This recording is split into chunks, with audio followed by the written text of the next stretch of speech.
across the UK. On DAB+, on your smart speaker, on your smart TV, and on your side. This is Talk.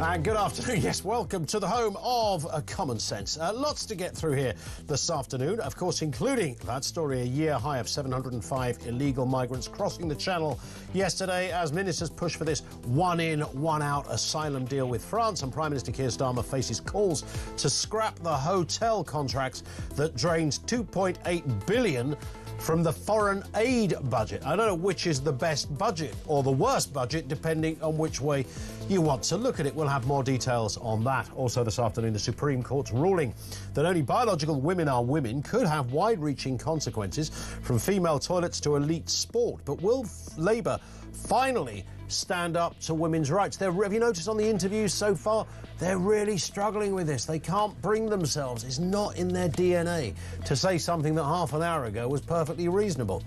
And Prime Minister Keir Starmer is preparing to sign Britain up to an EU net zero scheme as soon as next month, a move that could drive up energy bills for millions. We'll look at that story in more detail as well. Everything you need to know, all the breaking news right here on Talk 0344 499 1000.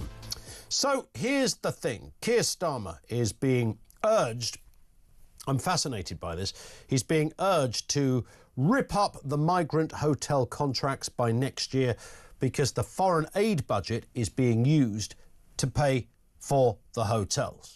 So this is a problem, of course, and we know that yesterday a record number in one day crossed the Channel, 705 illegal migrants crossed the Channel.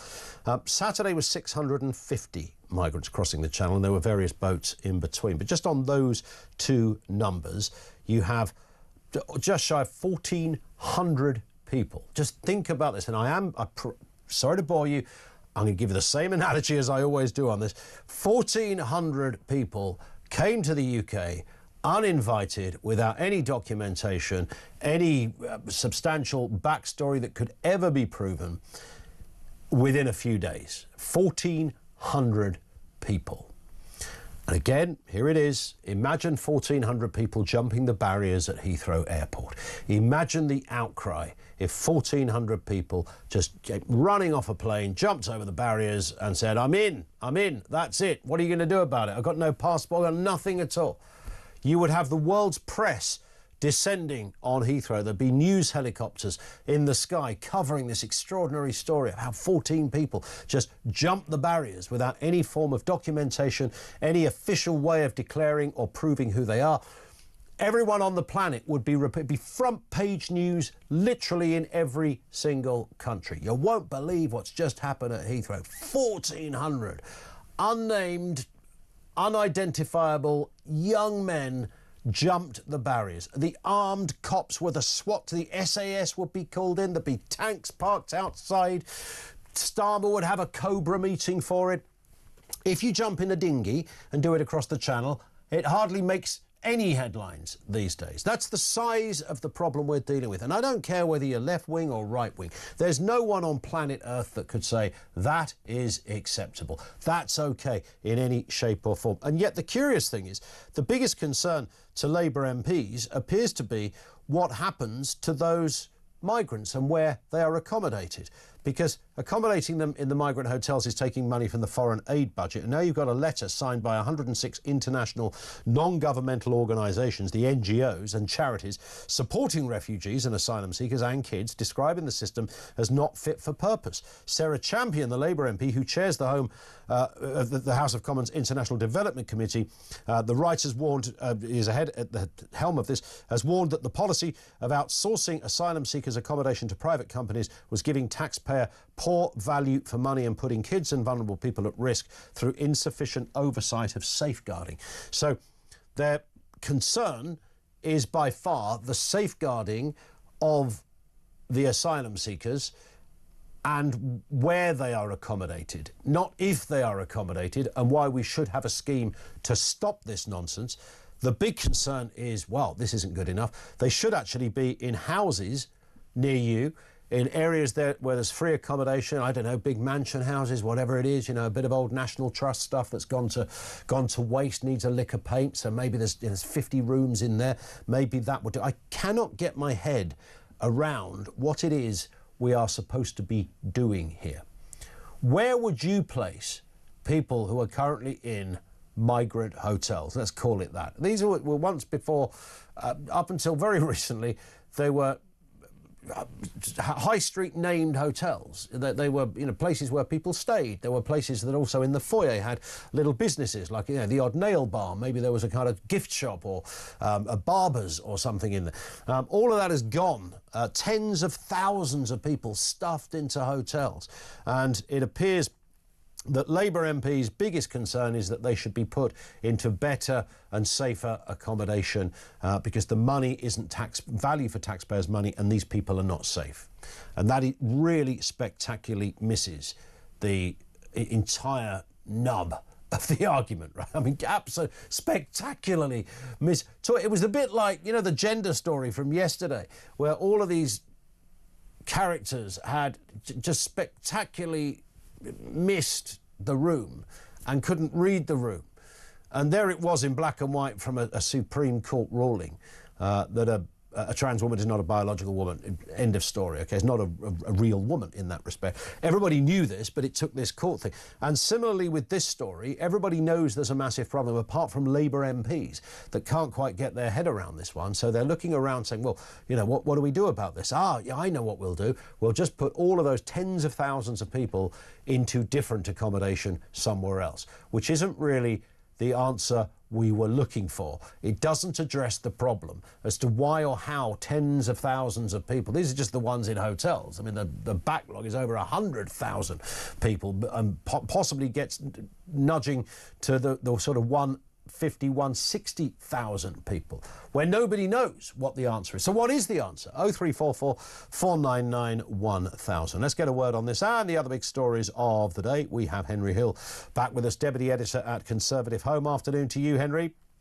Good afternoon. Nice to have you with us. So ministers are plotting, in addition to this, another great kind of Roadrunner style, here's another idea, a one-in, one-out asylum scheme for migrants. This is Starmer's plan that, of course, he thinks will take over the previous plan that clearly didn't work. So let's see how he's doing, and let's remind ourselves of what Mr. Starmer set out to do.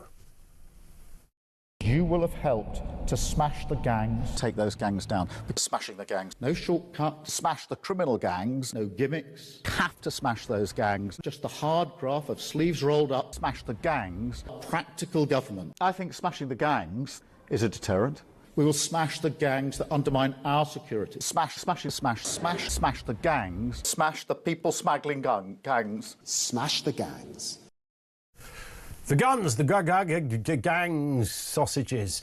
Yes, there he is in full flow, Henry. That one didn't really work, so now he's got a one-out, one scheme planned, one in, one out with the French. That's what he's hoping will happen. Meanwhile, against the backdrop of all of this, a load of Labour MPs saying we've got to get all these people out of hotels and put them somewhere else. It's a mess. Which order shall we do those in? Anyone you like, Henry. Right, okay, let's do the hotels thing first. So what we need, and what we've always needed, is a purpose-built asylum estate, right? You can have health facilities, you can have security facilities, they can be detained safely away from population centres, but safely for them as well, with proper facilities and care. But we haven't built it, because this country doesn't build anything, and so as a result, we've been paying exorbitant amounts to keep them in hotels. Now, the government actually looked at distributing asylum seekers into private housing a few months ago, I think, and they backed away from that almost immediately for a couple of very obvious reasons. One, if your concern is safeguarding, having them scattered about all over the place isn't actually good from a safeguarding perspective. It makes it harder to do. Mm-hmm. Two, it makes it easier for people to abscond. If their asylum claim is rejected, they can just disappear into the black economy, and we're very bad at finding them. But three, we have a housing crisis, right? And what this proposal is to take this substantial population and then to buy up houses of multiple occupation, to buy up maybe even social housing, who knows? Do you think that's going to make communities feel less aggravated if it's actually using up scarce housing stock in their area that they or their children need. But how do these Labour MPs, Henry, how would they not have, I'd like to think, even if, you fundamentally disagree with them politically, I'd like to think they're not all stupid, but you are forced to wonder on that point, given that what you've just said is the first and most obvious thing that you would consider. Where are these houses? Well, of course, we don't know. And I think that what you tend to get, I don't know about these Labour MPs, but what you often see here is a sort of hypocrisy where the idea is that you, being a very good person, insist that this policy must be done. And then you quietly make sure that it just doesn't happen in your constituency. Yep. The Liberal Democrats are very good for this, very pro-immigration, very pro-asylum, but also just very pro-house prices and keeping the nice leafy bits of the country that vote for them, it's good, but someone else should carry the burden. But it's an insane proposal, and the government is not going to. Also, would it necessarily be cheaper? You're still having to rent this from landlords, right? The Home Office is outbidding private buyers in a housing crisis. 100%. Right, and on the other one, this is simply, again, the government trying to look busy because it doesn't want to face up to the reality of the fact that it's very simple on asylum and refugees. The current refugee system, international system, means that you can't reject a legitimate asylum seeker if they get to lodge a claim, right? There's no system where we can say we're going to take 50,000 a year, and then the 50,001st we're like, sorry, you are a legitimate refugee, but we won't take you. So what do? We de facto, we have a couple of thousand miles of cross-country hiking and a swim as our filter, right? That's what it's for. And so what's this going to do? It won't do anything to numbers. Literally, It won't do anything to numbers because it will be a one in, one out. The idea, and you can sort of see some very limited logic to it, is that if we can get rid of somebody who doesn't want to be here or who doesn't need to be here in exchange for someone who does, we can at least then grant their asylum claim and they can go and start paying taxes and working, and we don't have to keep them in a hotel and all the rest of it. But it's doing absolutely nothing about numbers.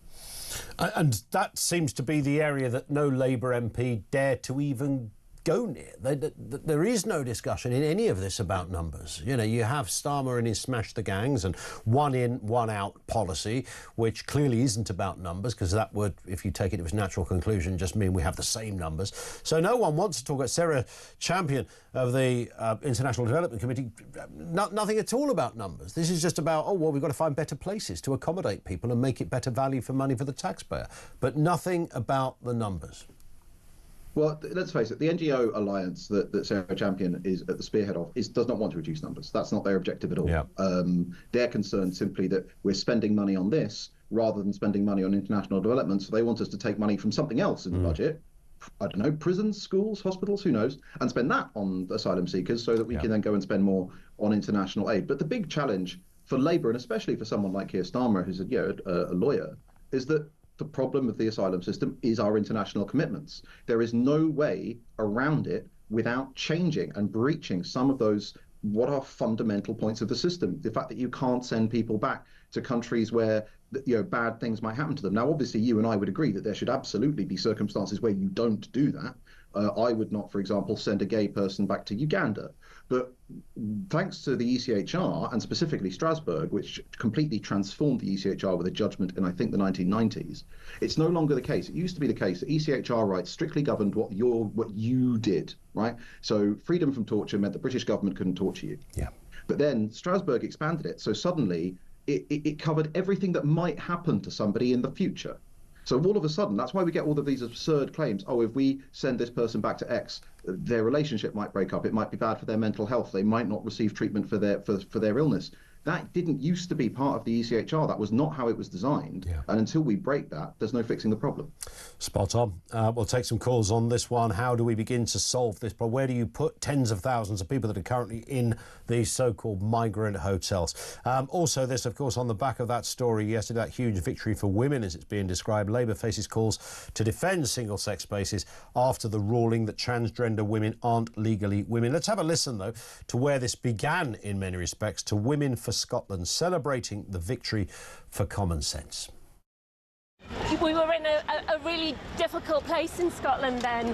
We thought we were going to see rights for women rolled back, and today the judges have said what we always believed to be the case, that women are protected by their biological sex, that sex is real, and that women can now feel safe that services and spaces designated for women are for women, and we are enormously grateful to the Supreme Court for this ruling.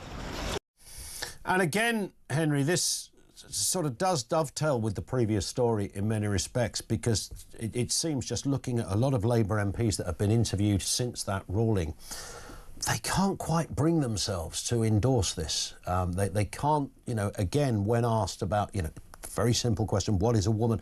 They are struggling and almost either ignoring it or choosing not to answer questions. It's, again, not in their DNA, it seems, to be able to address something that half an hour ago would have been very easy to answer.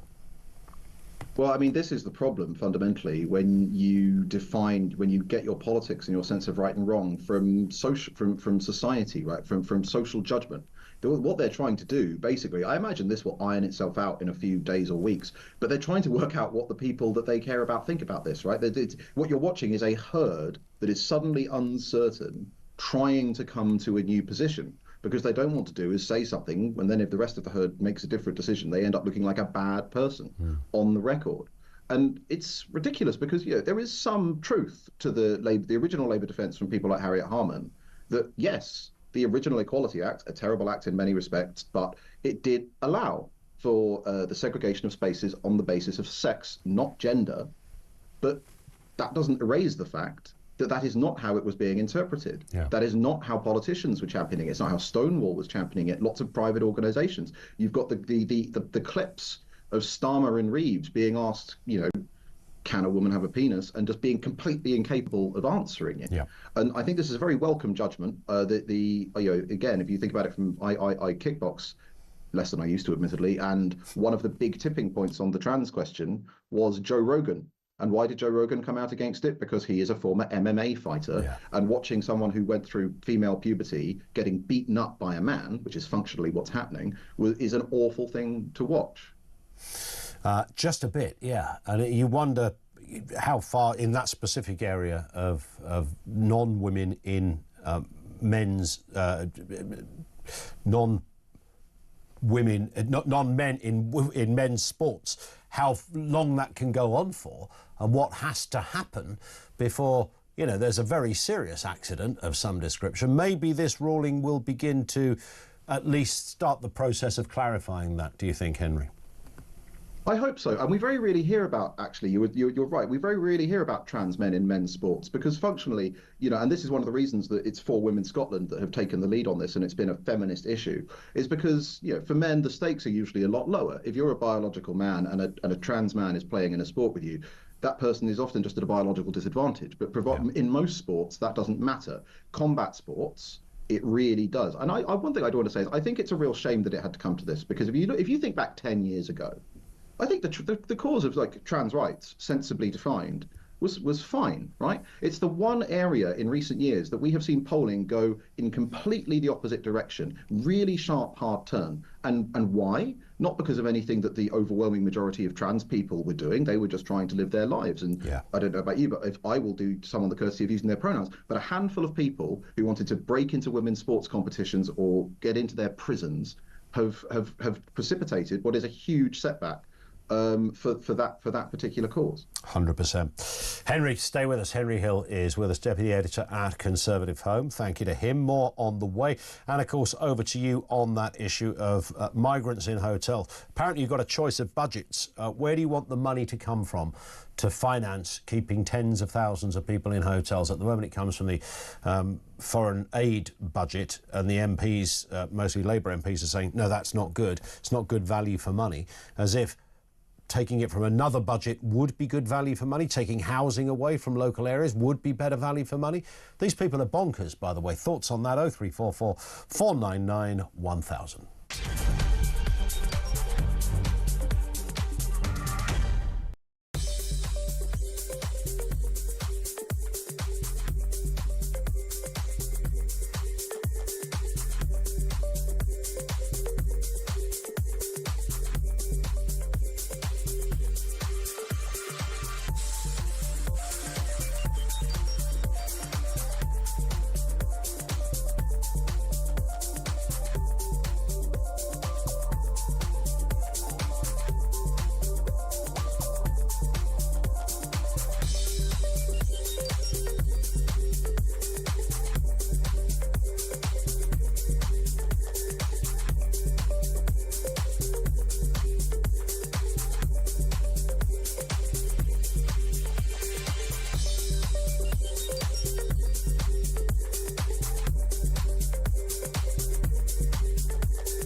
What it boils down to is a legalization of illegal migration, because when you take the one who arrived here illegally and you replace him one by one that's been sent to us by France legally, that we've effectively legalized illegal migration. Are you with me? Yeah.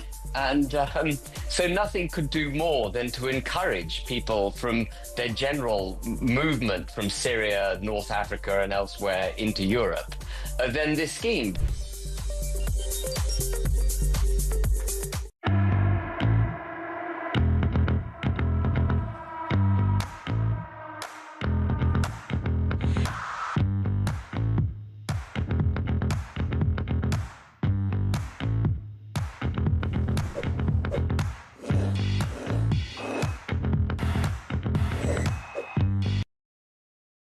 Across the UK, on DAB+, on your smart speaker, on your smart TV, and on your side.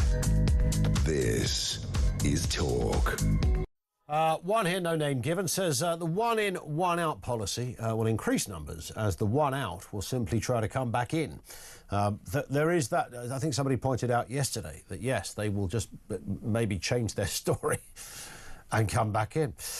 Sally says, afternoon Ian, this one in, one out scheme is a con. All it will mean is that instead of having the possibility of removing a particular migrant, we will be allowing one to permanently stay. A very sneaky tactic which will result in an overall increase in our intake. I don't know what the obsession is with Labour MPs in particular, who seem hell-bent on just finding the best way to talk about schemes rather than coming up with some real honest and robust responses, which won't be comfortable for everyone. And that is that there will doubtless over the years be people escaping tyranny in a war zone and inevitable death and culling of their family. I get all of that. We've got a good track record of helping on that, but it's the 21st century. Some people will just want to change their lives, and the UK ain't a bad place to try and start. It makes sense, if you're in that position, to carry out that journey and try and get to here. I know many stop at other countries on the way. I even get that we don't take as many, even as a proportion,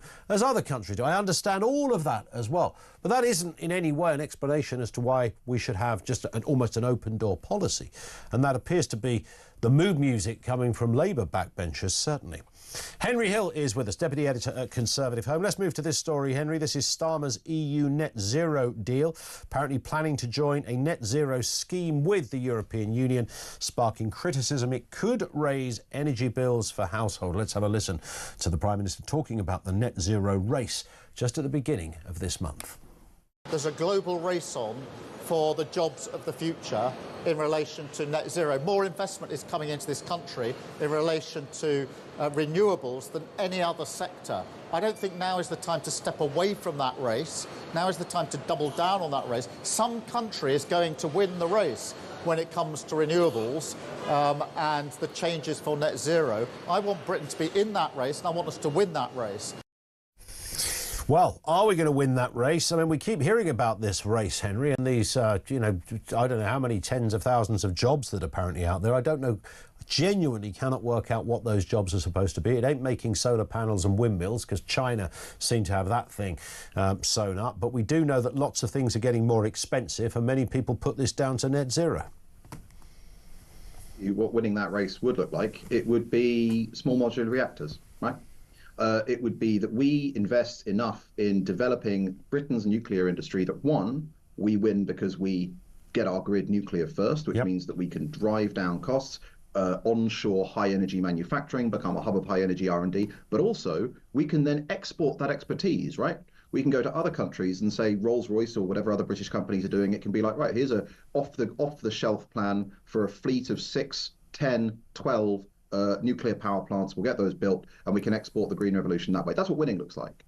As you say, it doesn't really look like renewables for a couple of reasons. One, that for solar panels especially, the critical components are just manufactured elsewhere, and there's no obvious way to get the manufacture of those things to this country, which means what's Britain adding to that supply chain? But two, and this is the really critical bit, we kind of rig the game about renewables. I'm not anti-renewable, but we cook the books on renewables. The way that we price them completely ignores government subsidy, but it also ignores all of the other costs. So intermittent renewables, such as solar and wind, they don't obviously generate power all the time, right?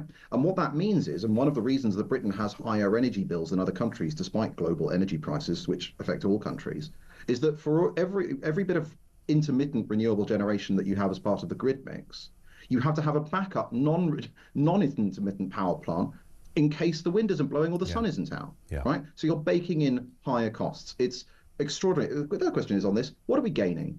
Right. The whole point of Brexit was that we could have a carbon regime that would better fit our industry. Now, it would be perfectly possible to have one that genuinely drove Britain towards winning this race. But do you think Brussels wants us to win the race to net zero and the jobs of the future? Of course it doesn't. No. We're going to end up with a carbon regime organized around another economy with a different set of priorities that does not want us to get a competitive advantage against it. Yeah, and completely contradicts it. Yeah, no competitive, and naturally, it's that phrase again. We become the rule takers rather than the rule makers. Yeah, exactly. It's actually, his speech baffled me. I mean, as he could have dressed it up as, this is simply it's a thing about rapprochement. We need more collaboration with Europe. I obviously disagree, but you could sort of dress that up if he'd made it sound like a concession. But he can't do that. So he needs to make it sound like a win. And so he comes up with this absurd proposal where aligning our rules with a bigger bloc, which is economically not particularly friendly towards us if you look at the way that France conducts itself, which raises costs for British consumers and businesses at a point when we are already losing what remains of our manufacturing because British energy costs are so high, is somehow taking Britain to the jobs of the future. It's an insult to the intelligence of the people listening to him. And just a final word on this one. Baby boomers. The IMF says baby boomers should work longer, noting that today's 70-year-olds are as sharp as 53-year-olds from 2000.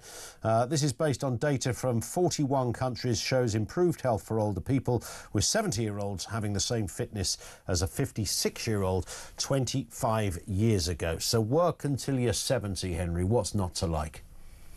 I mean, obviously, none of us particularly want to hear that news, but it is something that politicians need to hear. If you look at the history of the pension, particularly, it has retirement, especially a long retirement, is an artifact of a badly designed welfare state, which meant that the pension age has not kept up with increases in human lifespan and in, as this report says, working lifespan.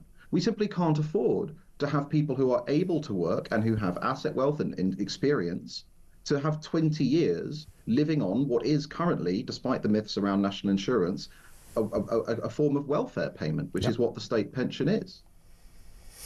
Do you fancy 70? Have you ever penciled in a mental note of when you'd like to retire, Henry? I mean, you and I are just young bucks, of course, so...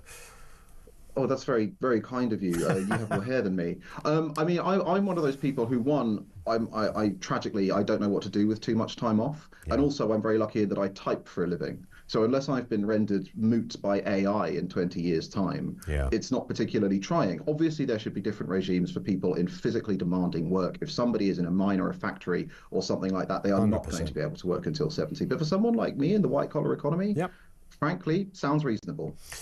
Listen, Henry, on that point, have a great Easter weekend. Thank you for being with us. Henry Hill, Deputy Editor at Conservative Home. Over to you on this one, 0344 499 1000. What do we do with tens of thousands of people stuffed into so-called migrant hotels?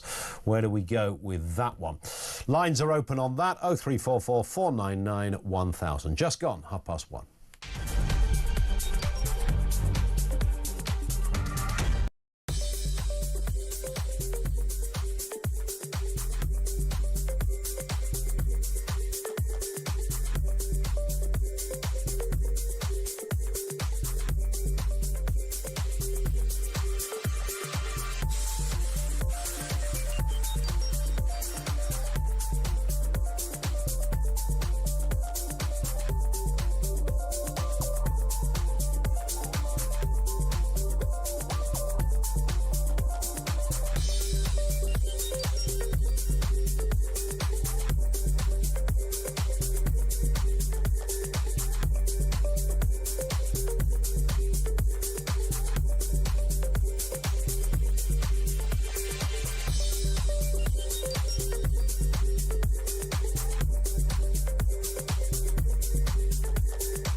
across the UK.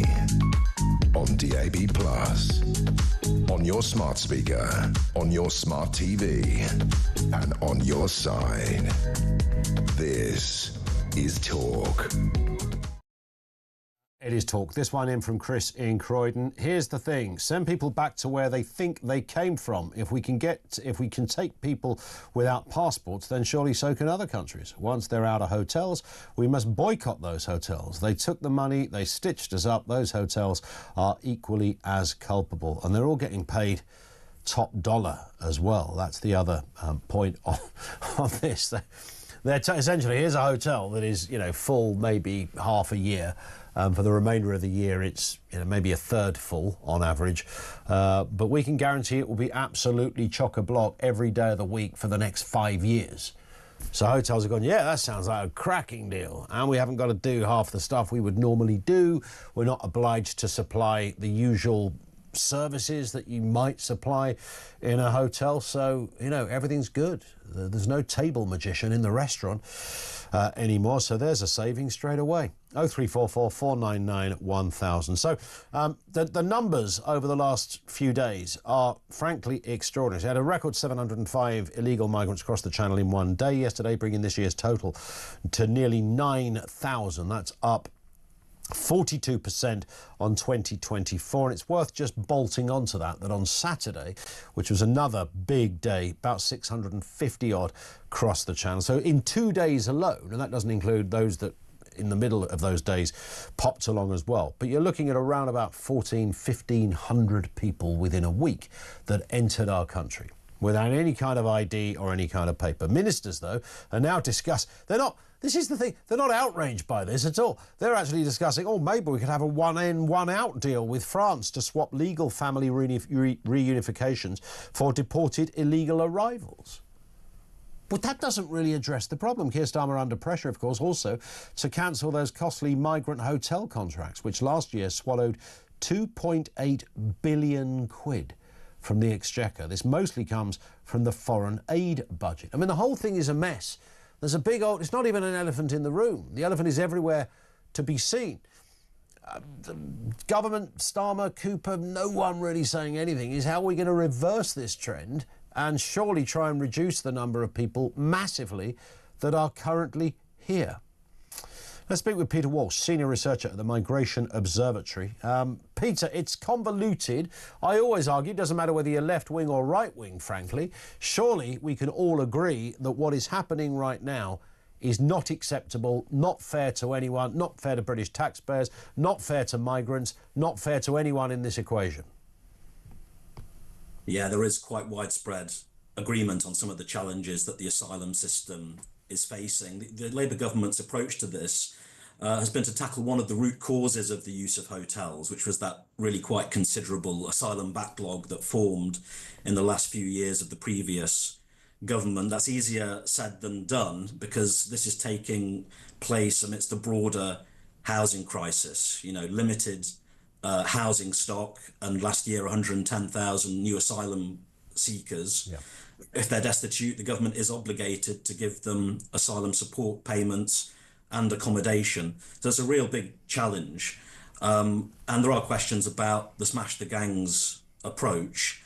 One of the big challenges, of course, it takes a lot of resource to arrest the smugglers. They're quite quickly replaced. And there's this big open question of whether disrupting smuggling activity will actually affect the market, because what we do know is that there's a lot of people that are willing to spend a lot of money for the services that smugglers provide. So there are some open questions about this enforcement-heavy approach. Yeah. The boat situation is clearly perilous and extraordinary, that we even have a situation where people arrive on things that are almost glorified rubber dinghies. I know that sort of undersell. These are quite big boats now, but nonetheless, if you've got 1,500 people arriving in your country, there is a problem. Regardless of the backstory of individuals, we can look at that, but the numbers clearly are unsustainable.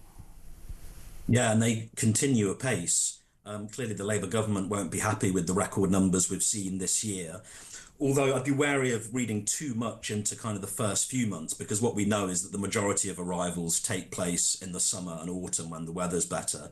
And also, of course, the Labour government, its big solution to this is these new counter-terror powers, enhanced powers of seizure, arrest and investigation. Now, they've yet to come online. They're in the new border security bill, which we're expecting to pass within a couple of months. So it'll be really interesting, I think, to revisit the situation at the end of the year and see if those measures have actually had any demonstrable impact. But I mean, you're right about the weather, etc. But it does look, I mean, compared to this time last year, that the figures are likely to be, you know, more or less the same at best, and possibly slightly increased.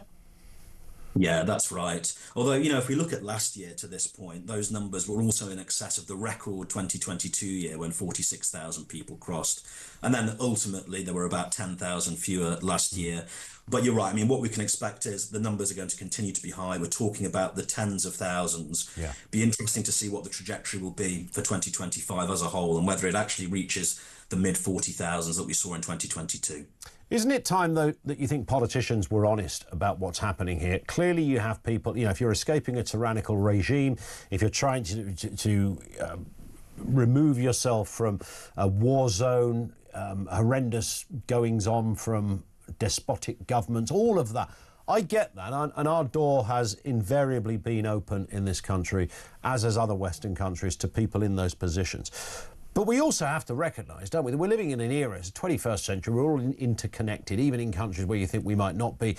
The digital world means that, you know, people can look at TikTok, they can look at websites, they can look at ways to improve their lives that were unthinkable. If you were a kid in Eritrea and thought about moving to the UK 20 years ago, unthinkable. Today, completely doable. There is an irredeemable reality here, is there not, Peter, that, you know, some people want to just change their life. And by the way, if I was them, I would be doing the same thing.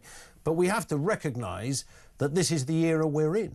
Some of these people will be, and when we talk about, you know, people coming for financial reasons, I've never believed, ever, that it is predominantly about nicking our benefits or our houses. I don't think that's the motivation. But surely the motivation to change your life is a reasonable one, isn't it? It's reasonable that that's the way we should be looking at this story, at least in part. Yeah, and it's one finding that comes up again and again. But this really ties, I suppose, to the Refugee Convention, to which we're a signatory. And you get people on both sides of the debate there. People argue that it's not fit for purpose because it's too narrowly focused on persecution. And then others point out that the global environment is such, with communications and travel, that this is a world that the drafters of the original Refugee Convention could never have imagined. And that has made seeking asylum easier for so many people, especially in the Middle East and Africa. Do you sense, I mean, obviously the Conservatives had this thing called the Rwanda scheme, which never did see the light of day. And we can only speculate as to whether that would have been a deterrent. I think the smart money suggests it might not have been. And I don't think we would have been seeing flights taking off with hundreds of people every day on them. We might have seen, I heard one former minister say, we would have been lucky to look at 30 or 40 people a month. So, which arguably for the optics of the Tories would have been worse than no flights taking off at all, perhaps. Nonetheless, it's dead and buried, never did happen. And now, of course, Keir Starmer's talking about smashing the gangs, and that doesn't really mean very much when you try and analyse it. There's already lots of laws against gangs doing this stuff. Several countries, us, France, most Northern European nations, already have their own intelligence services trying to find those responsible. So we haven't really got a scheme, have we? We've just got lots of sort of slight touching the sides ideas, but nothing substantial, nothing robust.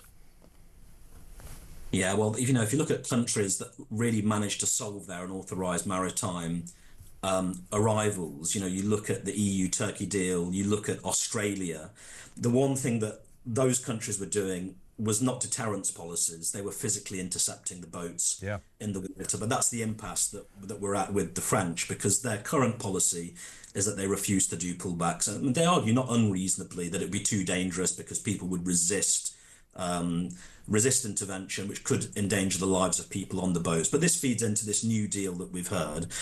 And I think whether this is successful will, again, fundamentally depend on how many people are actually returned. In other words, the same logic as the Rwanda scheme, because the Rwanda scheme could very well have been quite successful had there been that regular rhythm of flights, and we knew there were logistic challenges there. Yep. It's going to be a similar kind of logic that applies to this deal that's currently on the table with France. Peter, thank you for your time. Really appreciate that. Peter Walsh with us on the programme, senior researcher at the Migration Observatory. Rwanda could have been, I keep thinking about Rwanda and whether it cost an absolute arm and a leg, and all that money went down the Swanee, didn't it? It's gone completely down the drain. Hundreds of millions of pounds, I'm sure, waiting on something that never, ever happened. Would it have worked? The reason I don't think it did, and I know, again, nobody ever explained this logic, is when I first heard about Rwanda, I thought, oh, right, what they're going to do. So if you come over on the channel, on the boat, you're met at Dover by the border people, and then you're escorted to a coach, and the coach takes you to the airport. And from the airport, you go to Rwanda. I'm abridging it slightly there, but broadly. That was never going to happen. That was no. It wasn't like the first that come in will be the first on the plane. They would be the last on the plane, so they would join the queue. So you go back to the beginning. I know you've got to start somewhere, but if this was about a deterrent, there was the number one problem, because by the time migrant number one had arrived in Dover, say today, he could probably imagine, well, I've probably got 3, 4, maybe 5 years before I get onto the Rwanda list, and even then I can challenge it. So it's kind of riddled with all sorts of issues in that respect. Stuart is in Didcot. How are you doing, Stuart? I'm doing well, Ian. How are you? Yeah, very good, thanks. Yeah, what are your thoughts? Good. Well, stopping the migration problem is not a problem. Pick them up with the iron alive, take the life jackets off, and we can put them on a cruise ship. That'll save us some money. Take them back to France and dump them on the beach. So that stops them. That stops them. That's the definition of stopping. Okay? Yep. Then we bill France by tariff, the same as Trump's doing to the rest of the world, until they stop sending them. Do we not end up, and I don't know the answer to this one, Stuart, but if we just said, right, OK, you've just arrived in Dover, there's 700 of you, we've got a big old boat here, you're all jumping back on and you're going back to France. Do we end up with having a kind of war with France? Not with tanks and guns, I hope, but some kind of war that wouldn't end well for either country. Well, that would incentivise them to sort out, get their intelligence people to sort out where these people are coming from and do something about it. We shouldn't be footing the bill for looking after people that have abandoned their own country. Yeah. If they want to come here and work, fine, not a problem. Get them off the boat, bring them in, make them legal, give them a passport, give them a job and tax them so they can pay tax. French people want to do that. I know one in person that wants to do that, and it's made extraordinarily difficult for them to achieve that. So that's not fun. But if you abandon your country, you will also have no problem pledging allegiance to ours. 100%. Yeah. I mean, it should. Listen, Stuart, thank you. And I think there's almost a speechless sense to this, isn't there, where you think that, so we really can't find a way to deal with this. We don't know why. And I go back, by the way, to the point about why somebody would come here. Not everybody that would make that boat journey would be an impoverished person facing death under the country they live in. A lot of those people will be coming here, and if I lived in Eritrea or Iran, then I would be trying to come here. 100%. I'd go, well, that seems like a place I could have a better life. I'll give it a go. And once I'm here, I can then talk about getting my family here and stuff. So on an individual level, I understand why they would want to do it. That's irrelevant to us, by the way. It's not an open, it's not a buffet where you get to choose. Well, I think I'll go and live there.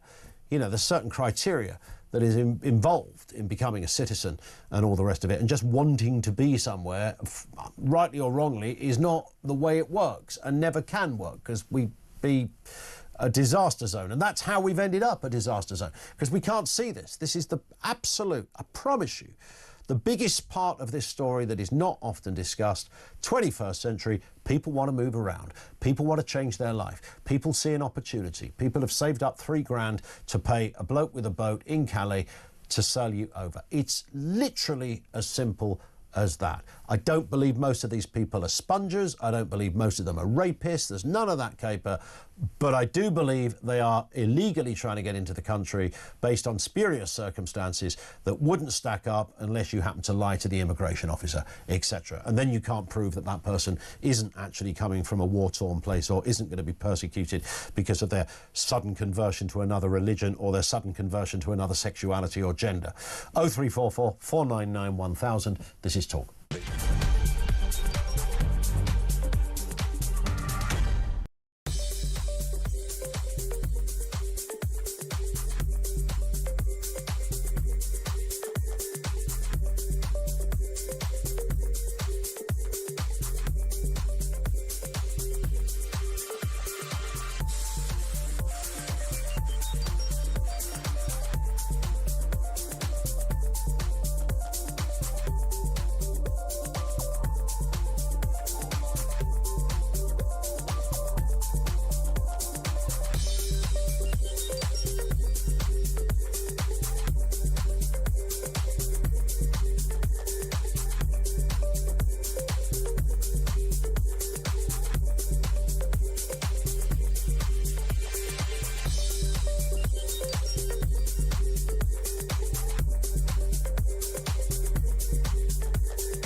Have uncertainty, and being designed and being called a landlord is a dirty word. Sure. Then of course, you know, because we have a housing shortage, and of course only, what was it, last month, the 1.5 million target went down to 1.3. Yep. And of course we don't have a work skills. We've talked about this. There is, you know, someone that's lived and breathed this for the best part of 34, 35 years from being in the legal profession and setting up Landlord Action 25 years ago, and I am a landlord. I tell it how it is. And I get decent landlords to say to me, Paul, I've had enough. Yeah. And they're good landlords, and they care about their tenants.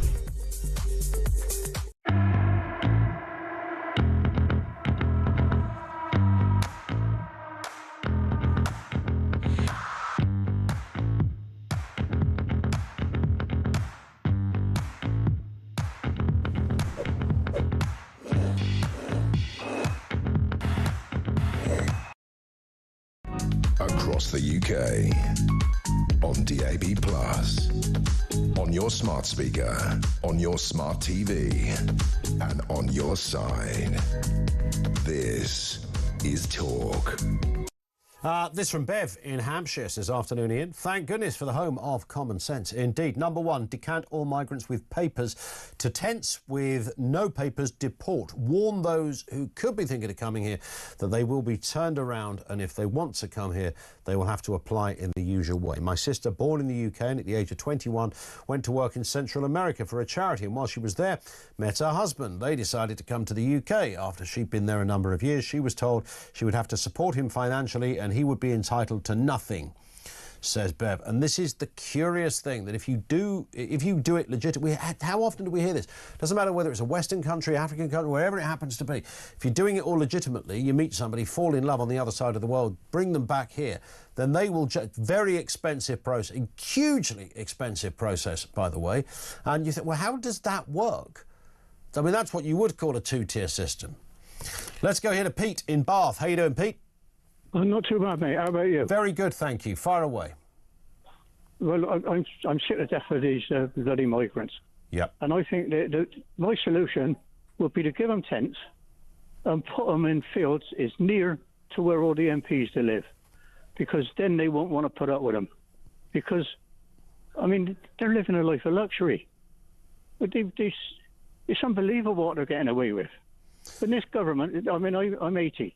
And this is the worst government I've ever lived under.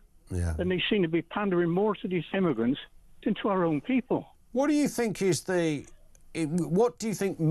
I mean, the anger that you've got there, Pete, is replicated across the country. What do you think MPs, and certainly the government and their MPs, what gets them out of bed in the morning on this one? What do they really? If you were sitting down having a pint with Keir Starmer, what do you think he would say in response to what you've just said? He wants multiculturalism, and we don't. We don't want it. Let's go back to as it was. Our country used to be great. It used to be brilliant. It used to be a lovely place to bring your kids up, safe for your families. It's not no more. Then he needs to wake up to the fact that we don't want them. We don't want them.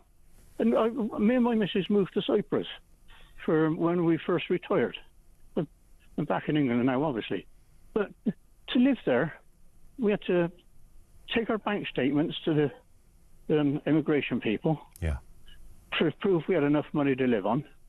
Then we had what they call an alien passport. Then we had an ID card. We weren't entitled to any benefits at all. Yeah. Their own people were. We're not. And I just think, well, these people are coming in because they're freeloaders. That's all they are. But I don't. I mean, you don't look. Even if look, I mean, you don't get a lot if you come over here. You get very little, in fact. But even then, how do we physically deal with it? That's the question, Pete. But these folks are picking them up instead of bringing them ashore this side. Take them back where they come from. Simple. It's pretty simple. Well, finding out where all those people come from appears to be one of the bigger problems. Listen, I go on. From bloody France. It's simple. If they're getting in a rubber boat ship France, then take them back to bloody France. Let the French have them. We don't want them. What if we have a war with France? Sorry? What if it ends up with a war with France? Who cares? It might not be over. Depends who you're fighting, doesn't it? Love it, Pete. Great passion. Thank you, Pete, in Bath. This will be Derek in Manchester. What have you got, Derek? Hello. Yeah, I mean, you were asking where to put these migrants out of the hotels, get them out of the hotels and where to put them. Yeah. And I'm pretty much saying what everyone else is saying. Put them on the beach in France, because at the end of the day, they're France's problem. France let them into their country, so they are responsible for them, not us. Well, the argument on that one goes like this, Derek, that if you extend that logic, then only, I don't know, Italy, for example, would take all the migrants because... Well, Italy should stop them coming in there as well, shouldn't they? Well, that should be the answer, yeah. I mean, if you could do it, that is the only answer. You secure your own border. And if you can't secure your border, then you've got the problem, not someone else next door, not your next door neighbour. Yeah. I mean, if I let my house go derelict and all the windows are open and all that, and people start breaking through into my next door neighbour's house, he's going to sue me because I've allowed people to get into his house. He's going to make me make it right and stop them getting in. Well, that does make sense. Any court would do that. But that would require politicians around the world to know what the hell they're doing, Derek.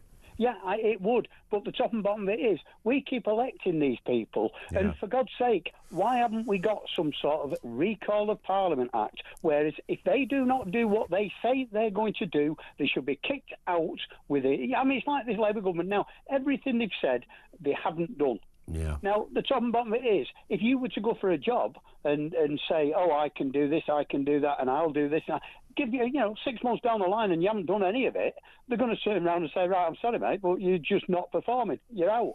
Now, we need some sort of a system in this country because, for God's sake, we've had politician after politician, government after government, and they've all done exactly the same thing. They've lied to us, scammed us over the years, to the point that people are annoyed about it now, and we need to be able to do something about it. Derek, what do you say to the former Reform MP Rupert Lowe, who you'll be familiar with, called for, an industrial-scale expulsion of all of the people that had come here? Absolutely, because not one of them... Well, hang on. Nigel Farage said that's not possible. Well, yeah, I mean, it's all right. He's the leader of Reform. Possible. Yeah, I mean, I know what he is. I know what Nigel Farage is. No, I wasn't reminding you. I was saying, given the party he represents, you might think he'd have a different view, but he doesn't. You would think he'd have a different view, but that just proves what Nigel Farage is. But there you go. These people, you see, I'm not being funny, but they get into positions of power. Nigel Farage has only gone back in to destroy that party. I'm pretty sure of that. You think so? Yeah, absolutely. Yeah. Why would he want to do that? Because he's exactly the same as the politicians we've had for many, many years, and they're all international globalists. They're all globalists. They're all international communists. That's all right. Okay. International. I think Farage might be surprised to be called a communist, but his shoulders are broad. He was called something else on the show yesterday. Derek, thank you very much indeed for that. 0344 499 1000. Andy says 1 in, 1 out will have the same outcome as simply looking at net migration. The makeup and culture of the nation will be fundamentally changed. And you know what? That's a really crucial issue to me. It seems to get ignored on the list of importance for some reason. Thank you for that. More coming up on the other side of the news at 2 o'clock, which is next.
Across the UK, on DAB+, on your smart speaker, on your smart TV, and on your side. This is Talk.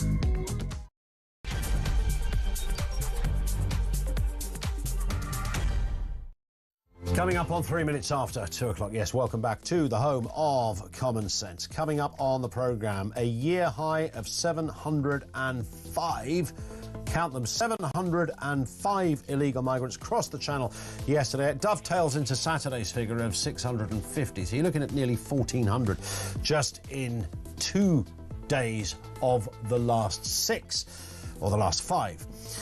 This dovetails again into ministers pushing for a one in, one out asylum policy with France. I mean, they really don't know what they're doing, do they? Prime Minister Keir Starmer faces calls to scrap hotel contracts as well that drain 2.8 billion quid from the foreign aid budget. So do you give that money to foreign aid, or do you give it to asylum seekers in hotels? I think some people would say give it to the NHS. Might be a good idea, or give it to policing or education or something. Maybe ideas that would help British people. Isn't it funny how you find yourself tiptoeing around a sentence like that? Is there anything wrong with wanting to look after tax-paying, law-abiding Brits? I hope there isn't. Also this afternoon, the Supreme Court's ruling that only biological women are women could have wide-ranging consequences, from female toilets to elite sport. But will Labour finally stand up for women's rights? They're really struggling when pushed. I noticed a lot of them on the circuit over the last 24 hours really still couldn't answer the question, particularly on the Labour benches. And Prime Minister Keir Starmer is preparing to sign Britain up to an EU net zero scheme as soon as next month. This is a move that could drive energy bills up for millions. Can they go up anymore? Is there literally any way your energy bill could become even higher? 0344 499 1000. That is where you'll find us. Pam is in Spain, who says to reduce the costs claimed by the lawyers, this is reference to the asylum claim legal costs, pay them per asylum claimant and not by the hour. Pay them a flat rate to cover the initial claim and any appeals they want to pursue.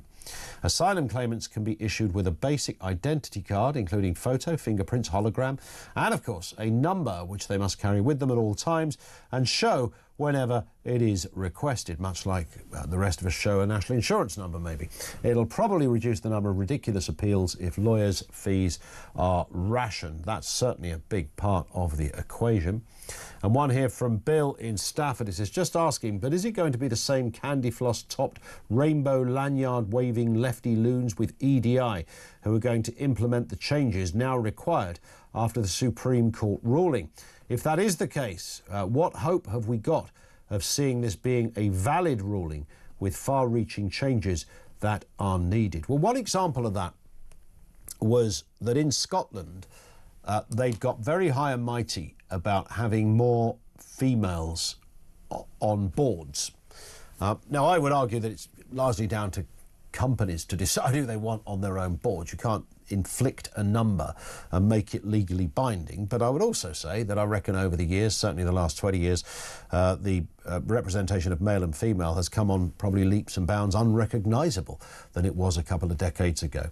So the Scottish Government, very big on that, need more females in boards, but they were simultaneously, by the way, females on boards were seen to be not just fair, but also would bring a certain quality, another perspective, to put it bluntly. But they were supremely relaxed about those females being trans females who don't have, of course, a female backstory because they aren't actually women. So it was a complete mess. But they would have happily counted the trans females as females on the board. They got, yeah, that's fine, that's brilliant. OK, we've got, 50-50 here. But the 50% females are actually trans females, which isn't really the spirit of more female. And if you just wanted people with long hair and lipstick, then you haven't really addressed what was fundamentally your allegation of a problem or a discrimination or a shortcoming.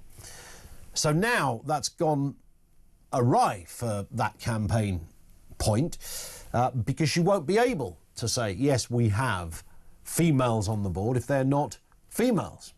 So where does it leave it? But you're absolutely right, Bill. You will find the same lanyard waving loons who are doing that, they're going to find a way around this. Because there's nothing more a left-winger likes than a row. It's the only thing that gets them out of bed in the morning. Because if you don't have a row and you haven't got an enemy, there's no point in being left-wing, right? That literally is the only point. You have to believe you exist in a culture of iniquity. And that's what makes you move. That's what gets you. And when you fought the battle, you don't go, right, I used to be a lunatic lefty, but I fought the battle and I won, so now I can give up and become something else. No, you just find another battle. If you can't find one, you invent one. That's how life works. Let's get a word on the big stories of the day. Robert Taylor, political commentator, is back with us. Robert, good afternoon to you. Hello, Ian. Nice to have you with us as ever. I mean, let's talk firstly then about that big story. It's just so spectacularly inept, even by his own standards. But Keir Starmer has come up with yet another. It's like an episode of Roadrunner, isn't it, when they're trying to think of ever more imaginative ways to catch the enemy. This is the new one-in, one-out asylum scheme that they're coming up with. So they go to France and go, right, what we're going to do is just swap you migrants. I don't know at what point somebody told Keir Starmer it was a good idea, but he thinks the French might buy it. And of course it comes against the backdrop of, just shy of 1,500 people in the last 5 days arriving in this country. Well, was there ever an emptier promise, Ian, than smash the gangs? Of all those empty promises that Keir Starmer and Labour made just before the last election, no new taxes on working people, council taxes will be frozen, energy bills are going to go down, you're going to have a government of integrity. Was there a bigger deceit than we're going to smash the gangs? And now we've got this ridiculous idea for one in, one out. In theory, that could work. If you said to everybody who landed on our shores, you're going to be sent straight back to France, and in return, we're going to take someone from Paris who needs to be with their family in the UK. In theory, it would work. But can you imagine the human rights industry allowing people who get to our shores to be sent straight back to France? Yeah. It's unthinkable. It's unworkable. Yeah. And I wonder what the kind of criteria, what the sort of the tick list would be that you are deemed not good enough, but Pierre, or whoever it happens to be in France, is deemed reasonable, so we can swap one for the other, because that would suggest that France are going to take immigrants that nobody wants, and we're going to take all the good ones who happen to be brain surgeons and engineers. Yeah, it doesn't take very long to work out all the holes in this plan. And the other thing is there are potentially millions and millions of people around the world who would want to come to the UK for a better life. How are you going to decide which ones are going to come and join their families and which ones you're going to say, sorry, we're full? It's just so full of holes, this plan. And why is, I mean, this is largely a separate point, but it was raised just before the news, I think, on a text or just a moment ago, about why is retaining a cultural identity of a country seen as a bad thing? You just have to spell that one out for me. Can you just unpack that for me? Well, we have all sorts of arguments around immigration, and the one that never really gets given the same amount of airtime is cultural assimilation. So assimilating, singing from a similar hymn sheet. It doesn't have to be identical, none of us are identical, but you certainly have a sense that there is a focus and a hymn sheet that most people are singing from. And we've certainly lost that a lot. In certain parts of this country, it doesn't exist at all. And yet it never comes up as a substantial, social cohesion never really comes up as a substantial element to this debate. On the pie chart, it hardly figures. Yeah, sorry, I get you now. And it's absolutely true. And I think too many people would be afraid of saying that somehow we're racist if we suggest that should be cultural unity in the UK, that there should be a UK culture. For example, we should expect, I think, everyone to understand and speak English. But somehow if you say that, that is regarded as terribly racist or off in some way or other. It shouldn't be. Again, it's just about common sense, really, isn't it? Yeah, spot on. Let's move to this story. This could be good news. It depends what's in the detail. The White House expecting a UK trade deal within 3 weeks, apparently. I'm reading different reports on this, that it might not be a kind of full-blown trade deal in one sense, but it will certainly be a start. Yeah. Well, credit to Brexit, of course. We couldn't do this kind of deal without Brexit. We'd be lumped in with the rest of the EU. And I think credit to Keir Starmer, to a certain extent, for making that meeting and that relationship with Donald Trump work. I don't say that lightly, but I think it's true. Interestingly, from Trump's point of view, is this kind of a little bit of a backtrack that he's now going back on his 10% for everyone? Was it always going to be a negotiating tactic, or is he spooked by the sort of global panic and concerns about recession that his tariffs policy has put in place? We still don't know the answer to that, really, because he's so inconsistent, he's so unpredictable. And we also don't know whether this trade deal would necessarily get rid of all tariffs, because, of course, tariffs come in various forms. There's 10%, then there's 25% when you start getting into steel and automotives and things like that. I think that is still the situation. I mean, would it mean no tariffs on anything? And that's the big question, of course. Yeah, we don't know the details. I mean, clearly it'll have to work for both sides. That's the nature of any deal. It's not going to be a game changer for the UK economy. I would suggest that a massive state, high taxes, high regulation, are far bigger problems for the UK and any potential growth. But it would be a big psychological boost to get that trade deal with America. I think it would be a boost for Starmer.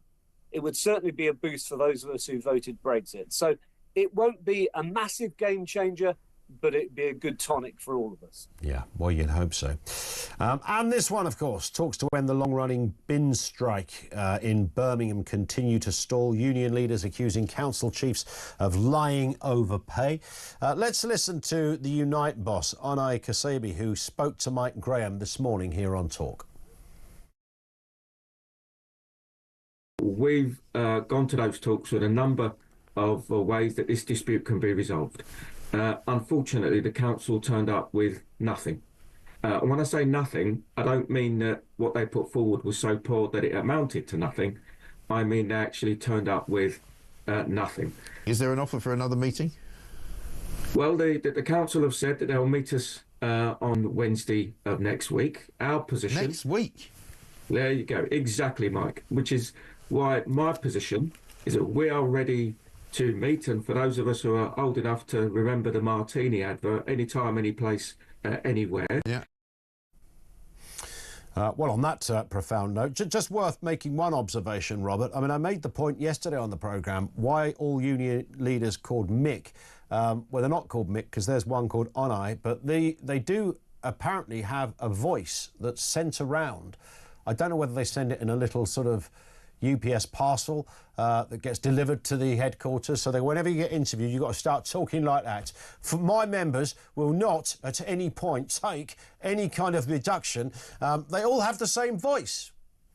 They do. It's certainly not a Brummie voice, is it? They're all kind of like Cockneys or South Londoners, it seems. You may remember, Ian, I'm from Birmingham. And it really saddens me what's happened to my home city. I mean, this is just utter chaos. And, you know, the unions know what they're doing here. They've got a Labour government that gives in to union demands. Pretty much the first thing Labour government did was to give in to striking hospital workers, junior doctors, train drivers. And we all warned at the time, didn't we? We all said if you start giving in to the unions, they'll just come back for more and more. And this is what is happening to Birmingham. And apparently the unions are saying this is going to spread to other cities as well. Yeah. So, Angela Rayner, you're the union lover. You come from a union background. Over to you to sort this out. And I'm not hearing an awful lot from Rayner on this. You know, you'd think she'd be front and centre every single day, but they are in a completely compromised position, aren't they, this lot? Because it's in their blood, in their political ideology, to agree with the unions. Not only that, but Angela Rayner's workers' rights bill is going to give unions even more power. It's going to make it easier for unions to strike. It's going to make it easier for unions to have us over a barrel. And this thing in Birmingham is a little taste of what could yet be to come. And I think Angela Rayner's got herself into a bit of a pickle over this one. I think so. Robert, we hit the clock, but thank you. Busy weekend, busy Easter weekend, relaxing or working? No, definitely relaxing down in the southwest with family. Nice one. We'll have a good one. Enjoy it. I hope you get loads of eggs as well. Robert Taylor, political commentator with us here on the programme and journalist, of course. Thank you to him. Eric says, seems to be forgetting France is in the EU and we are not. So migrants in France is an EU issue. We are not part of the EU, so we should put up a hard block. Migrants from Italy to France get to Italy from France because there are no borders in the EU. There aren't, but there should be security within those borders regardless, because some people will still have to show their passport, like if you were a Brit travelling around the place. So but you might still find yourself, going through a border of some kind, and security and intelligence still plays its part, apparently. Germany have talked in quite hard tones, well, certainly before the election, whether it continues, about not letting in a certain amount of migrants or migrants from certain countries. I can't remember the full detail. So some of them can work slightly autonomously, but you're absolutely right to make that point, Eric, that, the EU is the EU and we are not in the EU. How do you solve the problem? How do you solve what is clearly a crisis if you have hundreds of thousands of people who over the last X amount of years have come illegally into this country? And that doesn't even get into legit migration as well, where there's issues around that. I know there's another discussion about balance and people doing certain jobs. I get it, you know, scientists, doctors, brain surgeons, engineers. I'm wondering whether those people on the boats tick any of those boxes. I'm thinking not, but I don't know. 0344 499 1000. And Keith says, I hear the IMF wants senior citizens to carry on working. I'm 62, worn out from military and manual work, long hours, no way. I wish to work past 67. Is it possible that older people, older workers, are generally more capable and responsible than most, not all, younger workers? I think there's probably something in that. Details on the way, lots to come. Our lines are open. This is Talk.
Have uncertainty, and being designed and being called a landlord is a dirty word. Sure. Then of course, you know, because we have a housing shortage, and of course only, what was it, last month, the 1.5 million target went down to 1.3. Yep. And of course we don't have a work skills. We've talked about this. There is, you know, someone that's lived and breathed this for the best part of 34, 35 years from being in the legal profession and setting up Landlord Action 25 years ago, and I am a landlord. I tell it how it is. And I get decent landlords to say to me, Paul, I've had enough. Yeah. And they're good landlords, and they care about their tenants.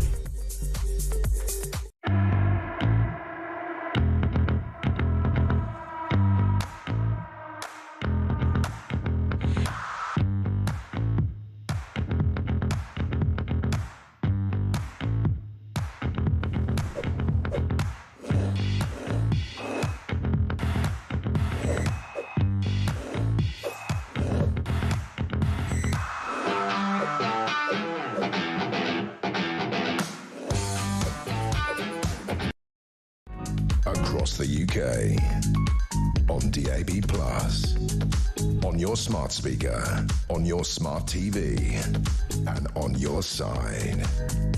This is Talk. Andy in Sheffield says, how about one politician in and one out? We'll swap Starmer for the Polish Prime Minister. We'll also have the Italian Prime Minister, Trump, Vance. Love it. Keep calling it out. That's a great idea that you could have. Why can't we get Lee Mack hosting some kind of, you know, quiz show on a Saturday night that does that? Who do you want to, which politician you want to get rid of? Who do you want to bring? Maloney? Oh, she's looking good over there in Italy. Seems to be doing the business somewhat. The Albanian thing's a bit wobbly these days, but yeah, the spirit is there. Yeah, maybe that is the answer to it all. Dan's in Portsmouth on that issue of migration. Dan, what have you got for us? Hello, mate. So they want to come to Britain, yeah, these migrants? Yep. Falklands is part of Britain, yeah. We own the Falklands. This is a time of emergency. It's national. As far as I'm concerned, it's a national security issue. Massively pay out to the Falkland Islanders as some sort of recompense, and send them all there. Build a great big detention centre there, and hold them there until they're processed. That would be like a Rwanda scheme, though, wouldn't it? Yeah, but it's our country. That no one can ever say, "Oh, yeah, but the human rights in Rwanda." No, fine. They did. Do you remember when they were talking about Rwanda? There were a couple of other places. I can't remember. The Ascension Islands, I think, came up as one possible. I like the Falkland idea. I like the Falkland idea. None of them are going to want to go to the Falklands. But freeze in there, massively compensate the Falkland Islanders. We can afford to with what we'd save. You could give them £1 million each, yeah, and then send them migrants to the Falklands and leave them there. Yeah, it's interesting. And what happens next to those who are in the Falklands? Where do they go next? Do they make a decision whether they want to stay or go back to their own country? Yeah, wait until it's full and then give it back to the Argentinians. That's all you need to do, Dan, isn't it? Yeah. Why didn't you get that job at the United Nations, by the way? No. It was an injustice, I can tell you. Listen, no one's thinking out. The point of what you're saying, though, Dan, to me, what I find really interesting is that we haven't got any politicians, really any party, that thinks outside the box, right? You don't hear... Have you ever seen Starmer get annoyed about this? None of these politicians, and I mean none of them, we're not voting our way out of this. None of them are thinking about the long-term plan. They know they're only in it for a short while. They don't care. They're kicking the can down the road. None of them will sort this problem out. They don't want to sort it out. As simple as that. None of them. And that includes Farage. None of them.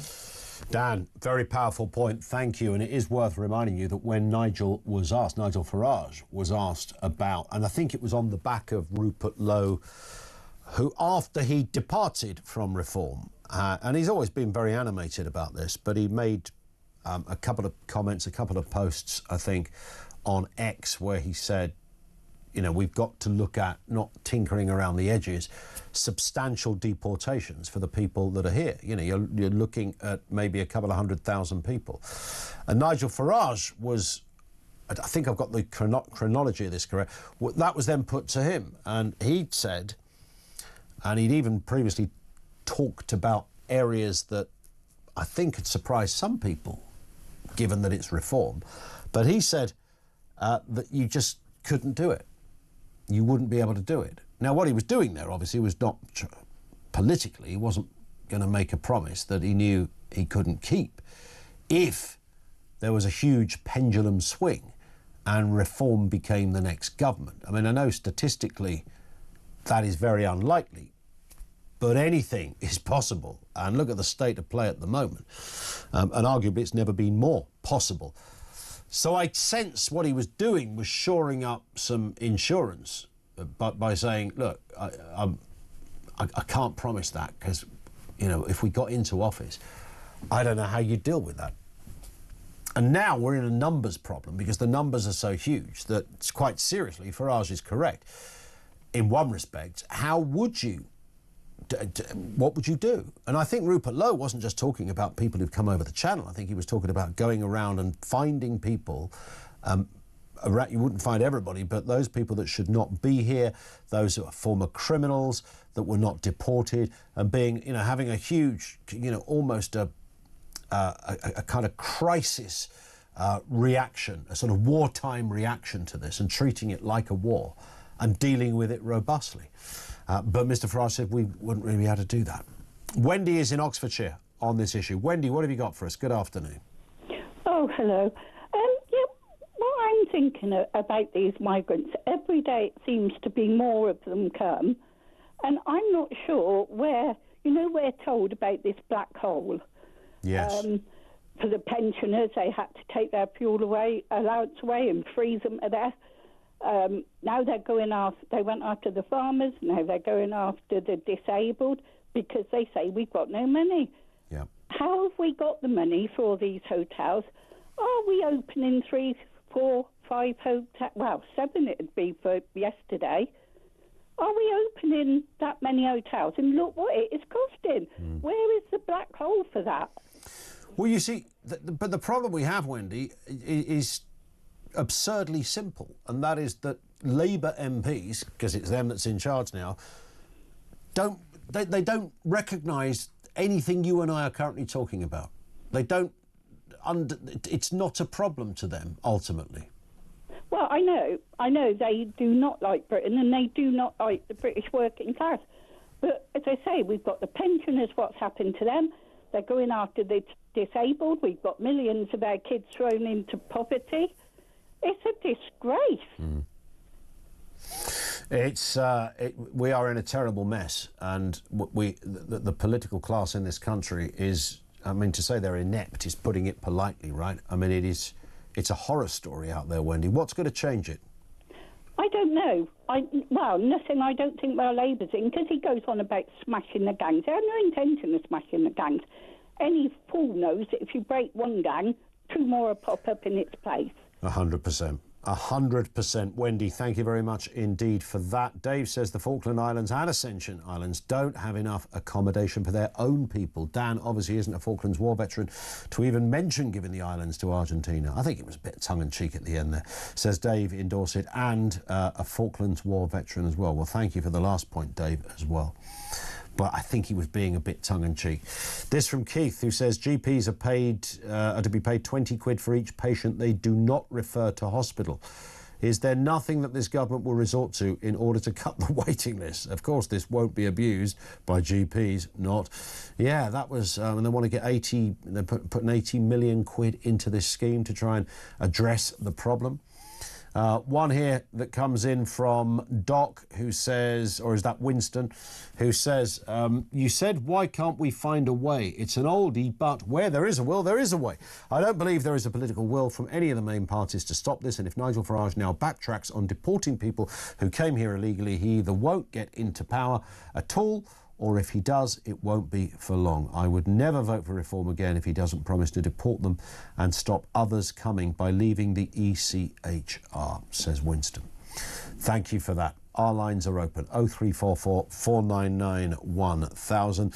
A lot still to come your way. It's a shorter week for us because we're not here tomorrow or Monday because it's an Easter thing, right?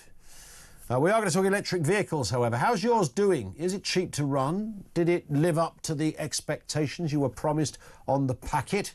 How are you doing with the EV? More of that. Quentin Wilson joins us next on Talk.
Across the UK, on DAB+, on your smart speaker, on your smart TV, and on your side. This is Talk. We will return to more of your calls in a few moments' time. In the meantime, 9 brand new electric vehicles worth £525,000 have been found abandoned on a Nottingham street. This is after the US maker Fisker went bust. The American EV firm filed for bankruptcy back in June 2024 and failed following failed rescue talks. Meanwhile, the number of cars on Britain's road hit a record high last year with nearly 2 million registrations. So that's interesting for the car industry. Almost 20% of them electric. I keep reading conflicting headlines, I have to say, that the electric revolution is more than underway and more people than ever are going for EVs. And then once in a while I'll find another headline that says, oh, actually, it's not all it's cracked up to be, and whether it's buyer's remorse or people just not taking a risk on an industry, perhaps we still need a little more education on. Let's speak with the motoring journalist, former Top Gear presenter Quentin Wilson.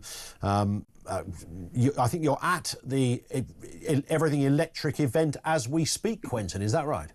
That's right. I'm at the fabulous Excel Centre in London, Ian, interviewing people about electric cars. So we've got lots of people here who are electric car enthusiasts, and some of them have owned electric cars for 3 or 4 years. So it's great to talk to them and see what they think. Yeah, I've always been intrigued by your story because, as a former Top Gear presenter, you're meant to just moan about things like progress and electric cars, but actually you were an early adopter of the electric. Was it a Nissan Leaf you had to start with, Quentin? Oh, I started with a little thing called a Mitsubishi Imea, which was a miserable, hateful... I drove one of those as well, yeah. Yeah, 50 miles to one charge. And look how far they've come. But I think, look, it's important that we do this. Not everybody has to drive an electric car, Ian. You know, you'll drive combustion cars for the next 50 years, probably. Yeah. But I spoke to a man in there who's had a Tesla Model 3 for 3 years, lives in Spain. So I said, how much does it cost you over that 3 years? You know, what have you had to spend on it? And he goes, washing. I said, what do you mean, washing? And he says, just the money in the car wash. It's never been serviced. It hasn't used any tyres, anything like that. Now, that's kind of a breakthrough, isn't it? Wow. You know, if you run a car for 4 years without having to spend a tanner on it, that's the sort of reliability and the sort of costs we want. Well, indeed. Is that, do you sense, though, Quentin, a kind of common story? A common story. Oh, yeah. I mean, everybody you talk to would never go back to combustion.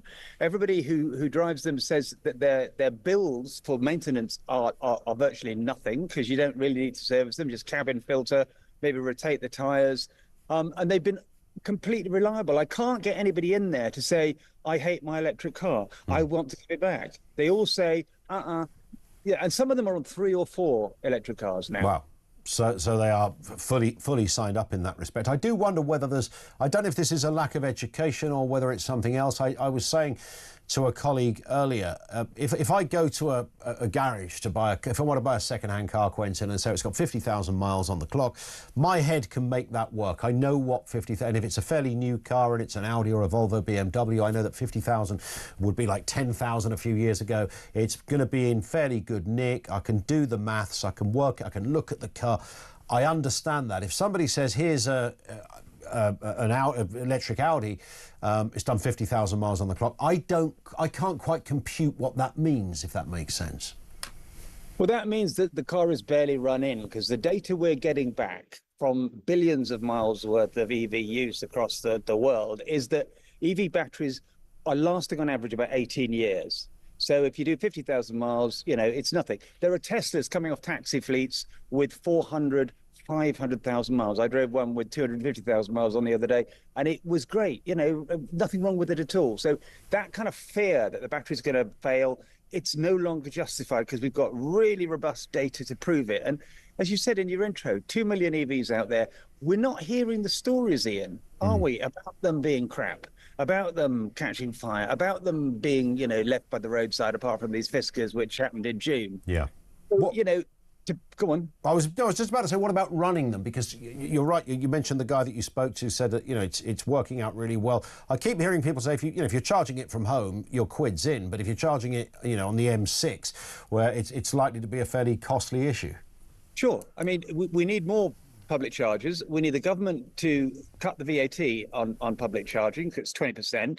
And also, you said in your intro, like, you know, politicians and our trust in them. We've got ministers telling us to buy EVs on one side. Then we've got the Treasury charging us more to charge EVs on public chargers. And also, Ian, a £620 EV vehicle excise duty on anything over 40 grand. Do they want us to drive them or not? Yeah. You know, it's not stable. unified policies, and that's what I want to see, whether you like them or not. Let's at least make it understandable for ordinary people. And having the infrastructure, charging infrastructure in place, which is at the moment still woeful. I mean, if rates grew of ownership, we're going to be in trouble, aren't we? Well, it's not woeful, because you talk to people in there, and one of the questions I ask them is, how do you get on charging your EV? And they all say, okay, you know, the infrastructure's out there. The reason why you don't know there's infrastructure out there is there are no signs. That's another thing. Why aren't there signs to EV chargers on motorways? And I talked to DFT, I talked to Treasury. Oh, no, that's too difficult. There are all these rules and complicated. Just make it happen. Do it in a week, because you can. Yeah. You Well, don't get it in, we're you know. talking British politicians, Quentin. I mean, that's expecting a lot, isn't it? It's like turning an oil tanker around over there at government HQ. So look, you know, let's not make it a culture. What another man in there told me that he's got solar and battery on his house, and his energy bill for the whole of March, 27 quid. Wow. I look at my energy bill, I think I'm buying a car. So this is why electric cars are important, because they get us towards that thing of batteries in our houses, solar panels on our roof, and being mainly off the grid, so you don't have these crippling energy bills. Yeah. Listen, it's good endorsing stuff. Quentin, always great to get you on. Enjoy the rest of the event over there, the electric event at Excel London. He is, of course, Quentin Wilson, legendary motoring journalist, former Top Gear presenter. I remember talking to Quentin a decade ago about electric cars. He was, you know, certainly very critical of how they were performing back then. He's saying there is literally nothing to regret about buying an electric car. They are tip-top and very, very efficient to run. When I hear someone like him say that, I think I better go and buy one. I talk about this often, not often, every now and again. So we've got a Volvo, which is a bit of a gas guzzler, and then we've got this little run-around Toyota Aygo. I don't even know how to put it. Is it Aygo? I have no idea. It's being MOT'd next week, and do you know what? This son of a gun has passed its MOT every flipping year.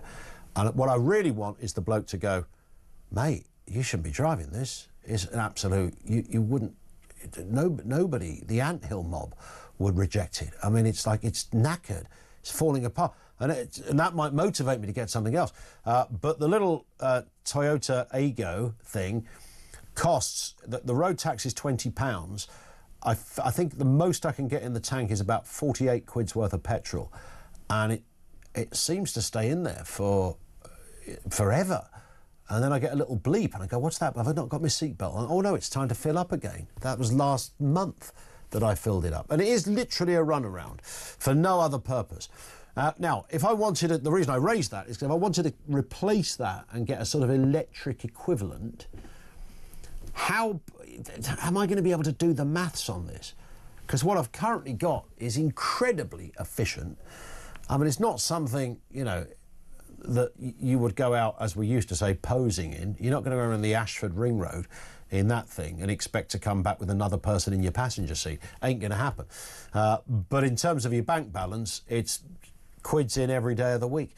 I would like to know, specifically on the EV issue, because what Quentin Wilson just said there is that he can't find anyone who regrets buying an EV. He literally just said that to us. I know he's at an exhibition where probably people who favour EVs would go.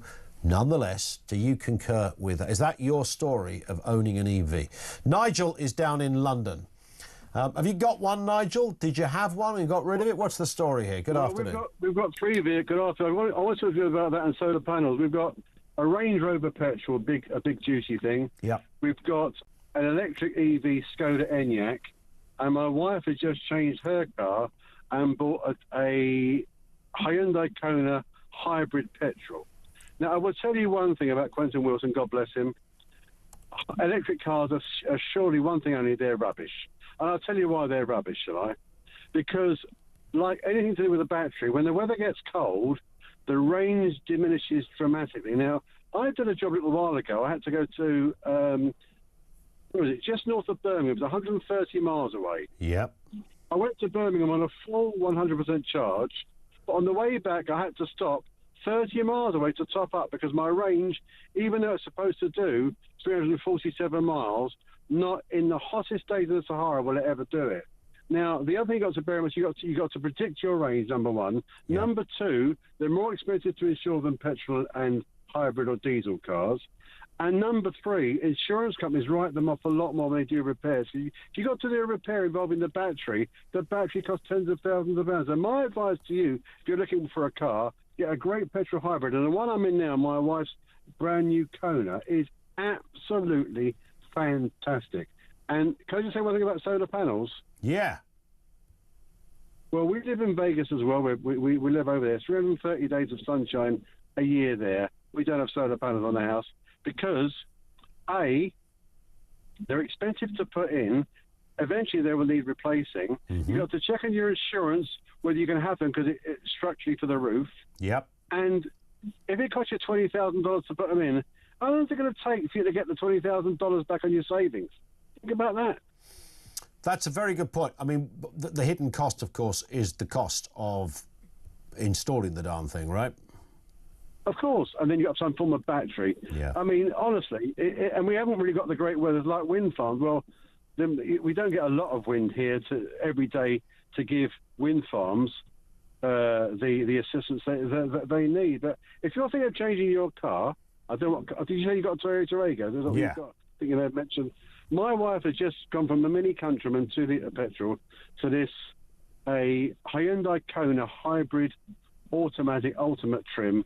It's absolutely brilliant. She's getting 42 to the gallon, and we filled it up yesterday, and it cost us only £26 because it's only got a small tank. It's a brilliant car. Nice one. It's a fantastic car. Glad to I should be a salesman from, shouldn't I? I was going to say, I thought you changed jobs then for a second, Nigel. Great to hear from you, though, Nigel, down there in London. I mean, clearly, electric will be the future. I don't think we can now swerve that one. But the current position, the one that I think concerns a lot of people, is that the sort of, maybe it's the fear of the unknown, charging them. My neighbour got an electric car, had some issues with it because the model they got was not charged. Not every charger would charge that car. And I hadn't heard that one before. They thought that there was something wrong with the car. They got the garage to look at it. I think a fella even flew out from Japan to come and investigate this confusing picture. They couldn't work it out. But apparently certain chargers are not kind to some vehicles because there's an incompatibility there. Have you stumbled across that one? Any regrets? Nigel said he doesn't think they're worth getting, but Quentin Wilson said he's not met anyone who regrets buying electric. And he said the guy he spoke to, when asked what his electric car has cost him over the last X amount of years, he said nothing, just cleaning it. Hasn't had to spend anything on it because nothing's gone wrong. Is that your experience? 0344 499 1000.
What it boils down to is a legalization of illegal migration, because when you take the one who arrived here illegally and you replace him by one that's been sent to us by France legally, that we've effectively legalized illegal migration. Are you with me? Yeah.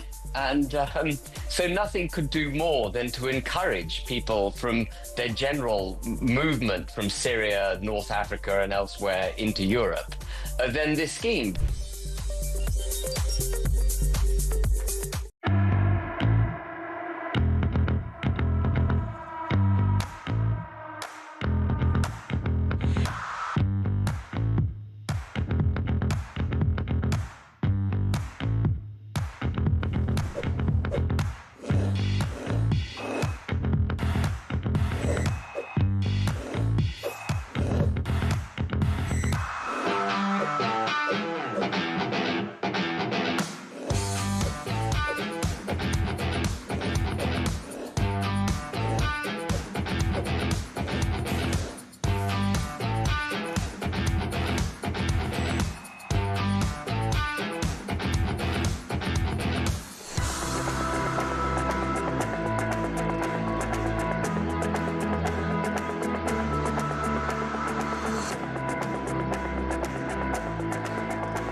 Across the UK, on DAB+, on your smart speaker, on your smart TV, and on your side.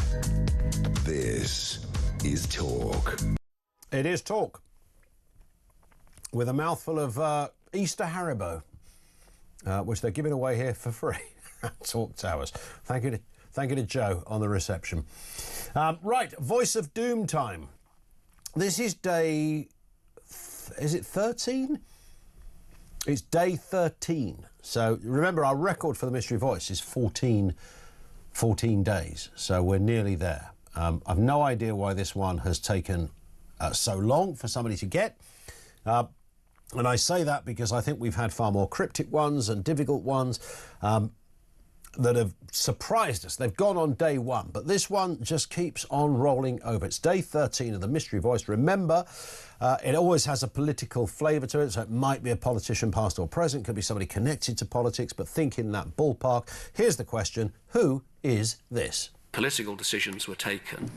Who is that? It's not David Cameron, by the way, nor is it Angela Rayner, which for some strange reason, they are the two names that keep coming up. Have another listen. Political decisions were taken. Whatever you do, don't phone in, because we haven't got any prizes at this end, or maybe a Haribo or two, but don't ring. But you can message 87222 is where you'll find us. And if we get a correct answer after the news at 3, we shall eventually, after 13 long days, reveal all. If we don't, it rolls over to Tuesday when we're back after the Easter weekend.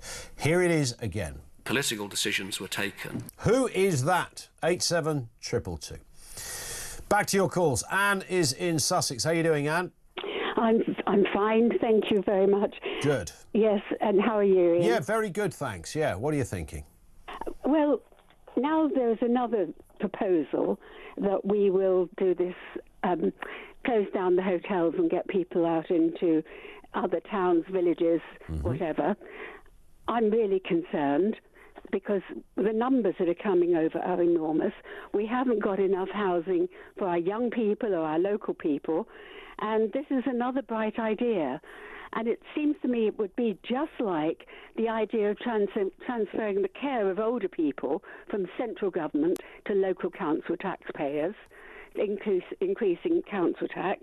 So if they move them out of hotels into the local authorities, council taxes will be sky high, and we will all be the worse off for the proposal. I cannot understand why they cannot act in the way that Trump has and other countries have, but we have to just keep taking people on this tiny island. And there is something else on my mind, Ian. We are using the hotels. There is a company that is raking in millions, working for the government, housing people wherever. Sure. Now, is anyone investigating whether they are supporting people in France or organisations to keep bringing people over? It's a very good point. But does anybody know anything about what is going on at all, is, I think, the wider question. And why do we give anything to France when all that has happened is the country has been overpopulated in the last few years? France isn't doing anything for us, and we can't return people to France, but they can return them back to us. Right. That's a good system, right? But is if you're French? Say again? Well, it is if you're French. If you're French, absolutely right. Yeah, it is if you're French. Yeah, it's bonkers and bat sugar crazy, whatever way you slice it. But Anne, thank you for that. The incredulity is heard loud and clear. Lisa says, Farage is always banging on about how bad Johnson is. Well, in my mind, he's as bad. Reform are where they are on a mass deportation ticket, and he's backtracked. I'll be voting for Ben Habib's party when it's formed. And that's going to be another really interesting kind of chapter in our vastly expanding and ever-changing political spectrum that forever seemed to be, well, two main parties and a sort of a third tagged on the end. Now we have all sorts going on. Ben Habib forming a new party. Look, with respect to Ben, and man alive, good luck to him every step of the way. The problems of starting a new party, developing it, expanding it, is costly and takes a lot of time. And myriad of landmines that can be stood on along the way as well. But getting it oven ready by 2029 is doable. It's a democracy. The fear that many people will have is that the more of these parties that you have that are conservative but with a, if you like, a more authentic tag than the last or the current Conservative government. So you've got the Tories, you've got Reform UK, there's a couple of others knocking around, names escape me right now, and then you might have Ben's new party. Will they stand just in a few seats or all of the seats? Will Ben Habib stand against, I don't know, one of the more high-profile figures of Reform? Who knows what could happen? But the one thing that is guaranteed is it will just kind of split the vote in a rather spectacular fashion. Chris is in Epsom. How you doing, Chris? Well, I'm good. The country's falling apart. 3 comments on 3 things. Yeah. Firstly, the ruling by the Supreme Court is brilliant for women. They get their safe spaces back. There is a downside to it, though. Go on. I won't be able to laugh my socks off as every morning Julia Hartley-Brewer checks to see if she hasn't grown a penis overnight. That's very true, yes. Yeah. My money is that she has, but that's another story. You're going to be in trouble. Probably, yes. Yeah. The immigration idea of giving 10 undocumented illegal immigrants back to France, and we take 10 legal immigrants. What a joke.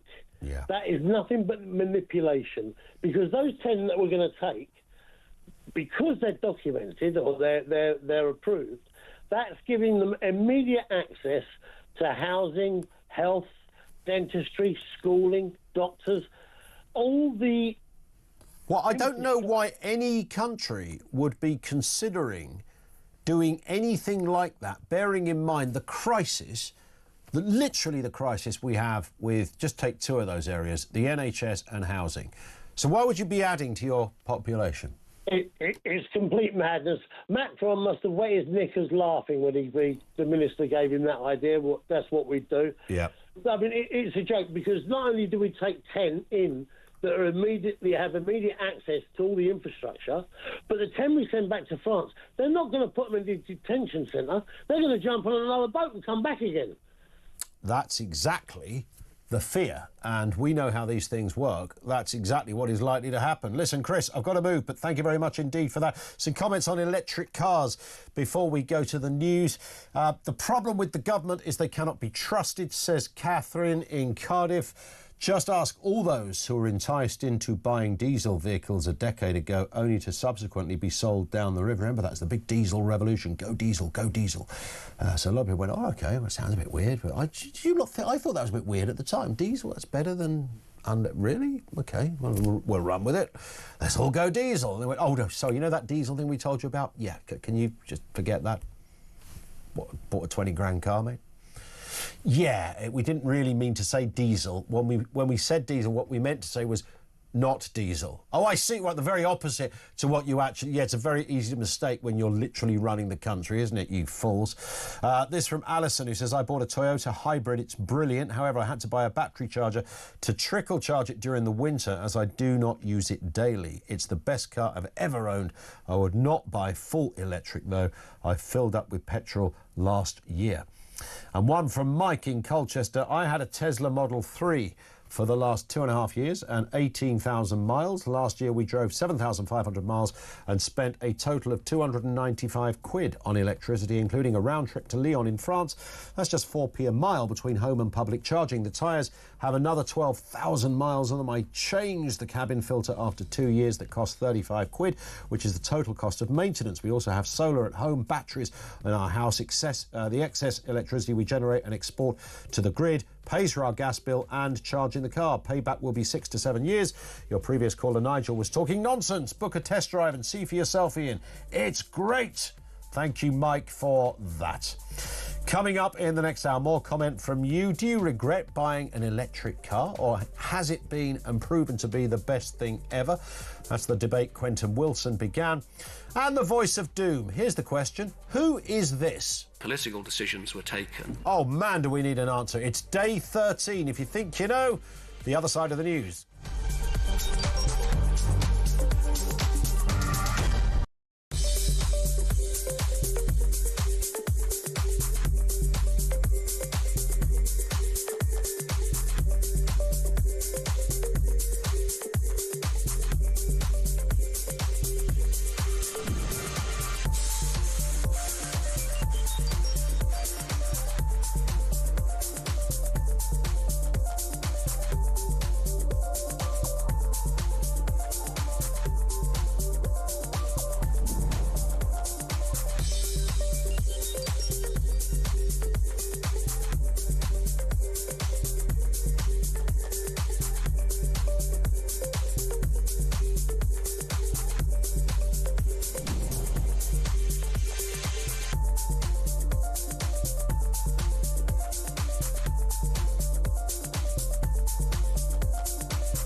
Across the UK, on DAB+, on your smart speaker, on your smart TV, and on your side. This is Talk.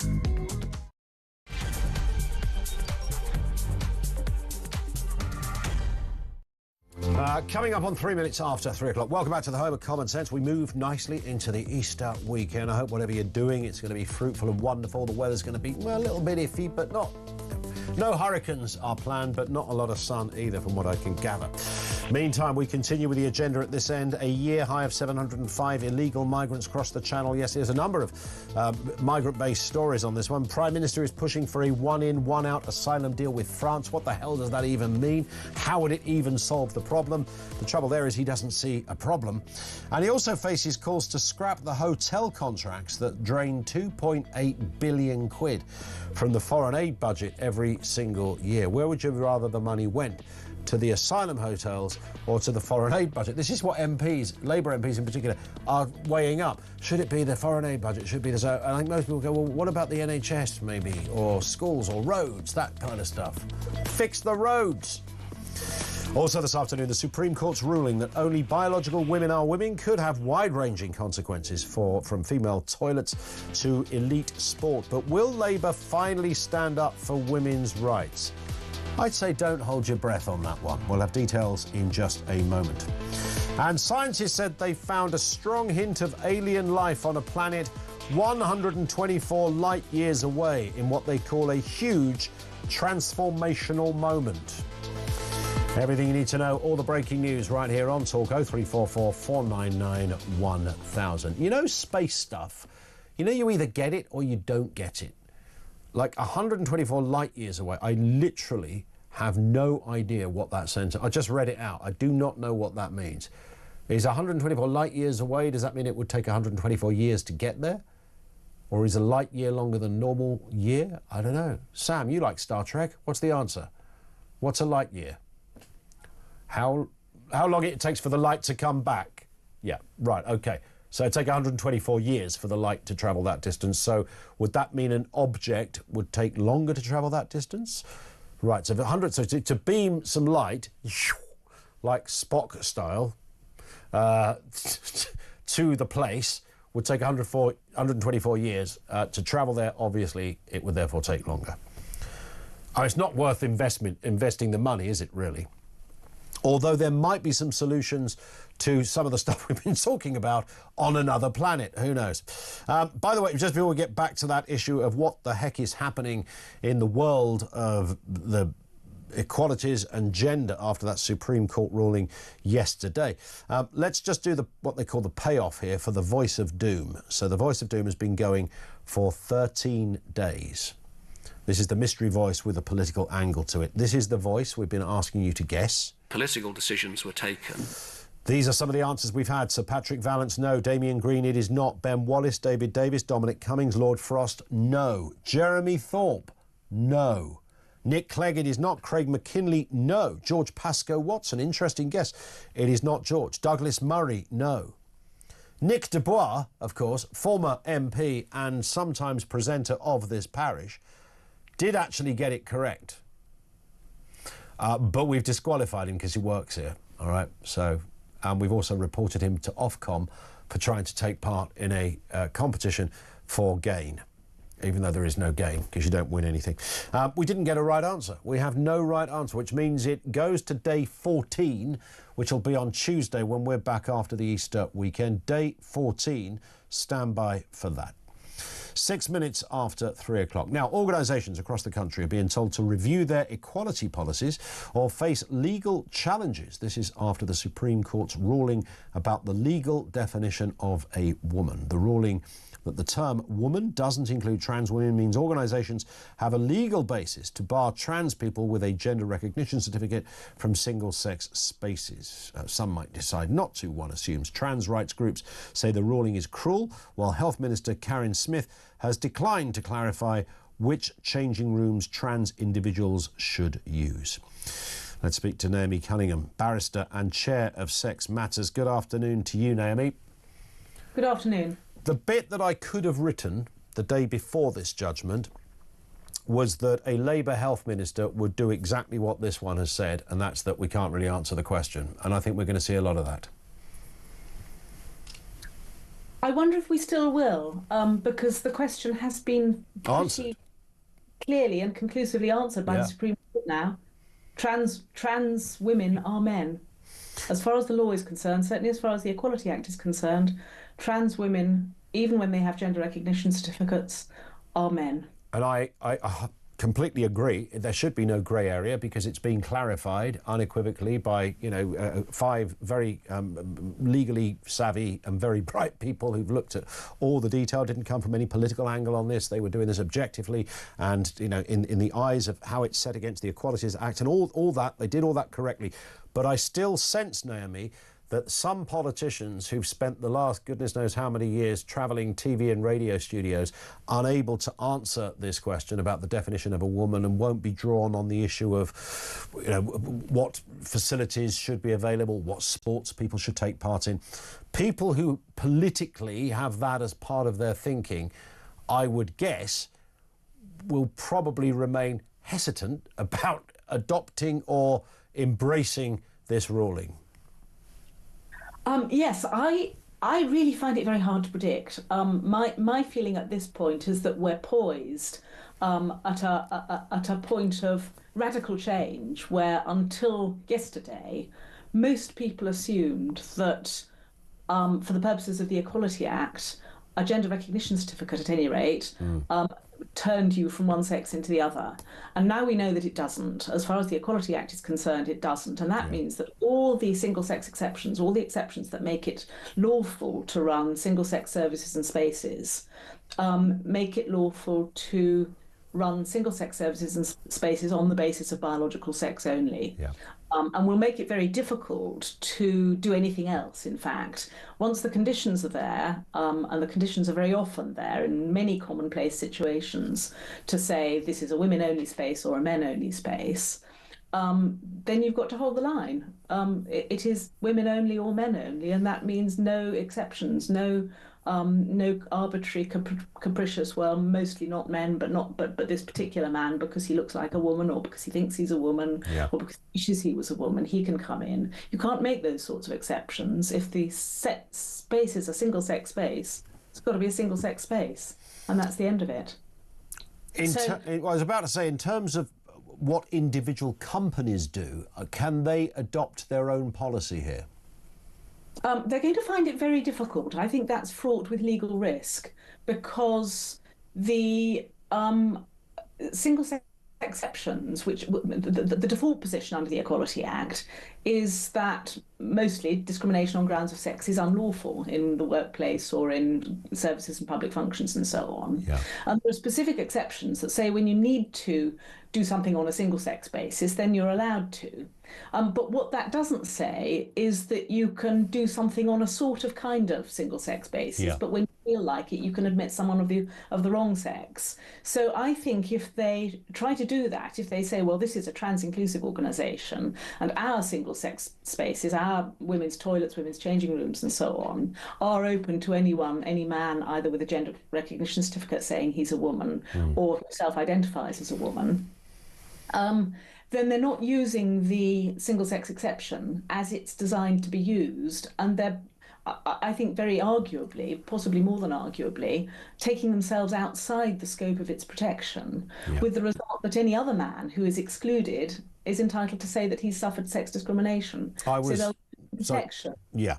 reminded on that this very point that a journalist had written a letter to Virgin Active. I don't know, you may have seen this, but the gym chain, to ask what the rules were. And they wrote back to her and said the changing rooms at Virgin Active are split between female and male, with children up to the age of 8 of a different gender. For the female changing rooms in particular, this would cover females of all ages, boys up to the age of 8, transgender females and non-binary members. Now, just parking aside the curious use of this extraordinary phrase non-binary, which has no authenticity in biology, medicine, anatomy or anything, but putting that to one side, take the transgender issue. That's their policy, or was their policy.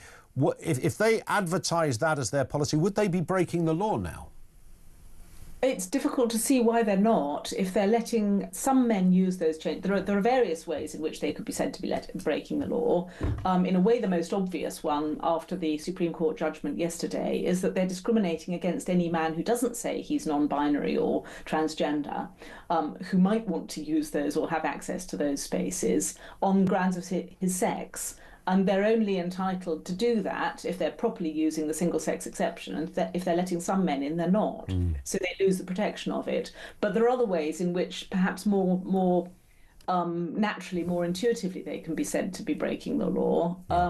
for example, by exposing women who use those spaces to harassment related to sex, because the simple presence of somebody of the opposite sex in a place where women are undressing is likely to be regarded by the tribunals and courts as harassment related to sex. And what would the position be of a trans person then who says, look, I've lived as a trans woman all of my life, I've had surgery, I get it, I'm not biologically a woman, not trying to pretend I am. However, that's how I live. I look like a woman, I sound like a woman, I have breasts, I've had bottom surgery, all that goes with it. Where am I supposed to change? If somebody came and asked you that as looking for legal advice on what their position is, what is this now a grey area? Is it no man's land in the legal world? What is the answer as far as we can ascertain, Naomi? It's really not grey, no. There are two possibilities for somebody in that situation. One is to use the men's facilities because he still is a man. You can't. We all know that you can't literally change sex. However much surgery you've had, you are still the sex that you were born. You may look. In some very small number of cases, you may succeed in looking so much like the opposite sex that you pass that even unclothed people won't be able to tell at a glance that you're male, though that will be vanishingly rare. But even in those cases, it's not okay to invade women's privacy by being a man in those spaces. And in some ways, it's worse to do it in stealth, because when you take account, especially of the full range of women who will be using single-sex spaces, changing rooms, everyday, ordinary single-sex spaces, some significant proportion of those will be survivors of sexual trauma. And the idea that you're saying to them, everybody in this space will either be a woman or else will look so like a woman that you won't be able to tell. Yeah. That's quite cruel. That undermines their 100%. ability to judge whether they're with women only or not. So men in that situation have put themselves in a difficult position. They are men, they look like women, they're going to feel badly out of place, and they may be vulnerable in the men's changing room. The ideal solution is third spaces.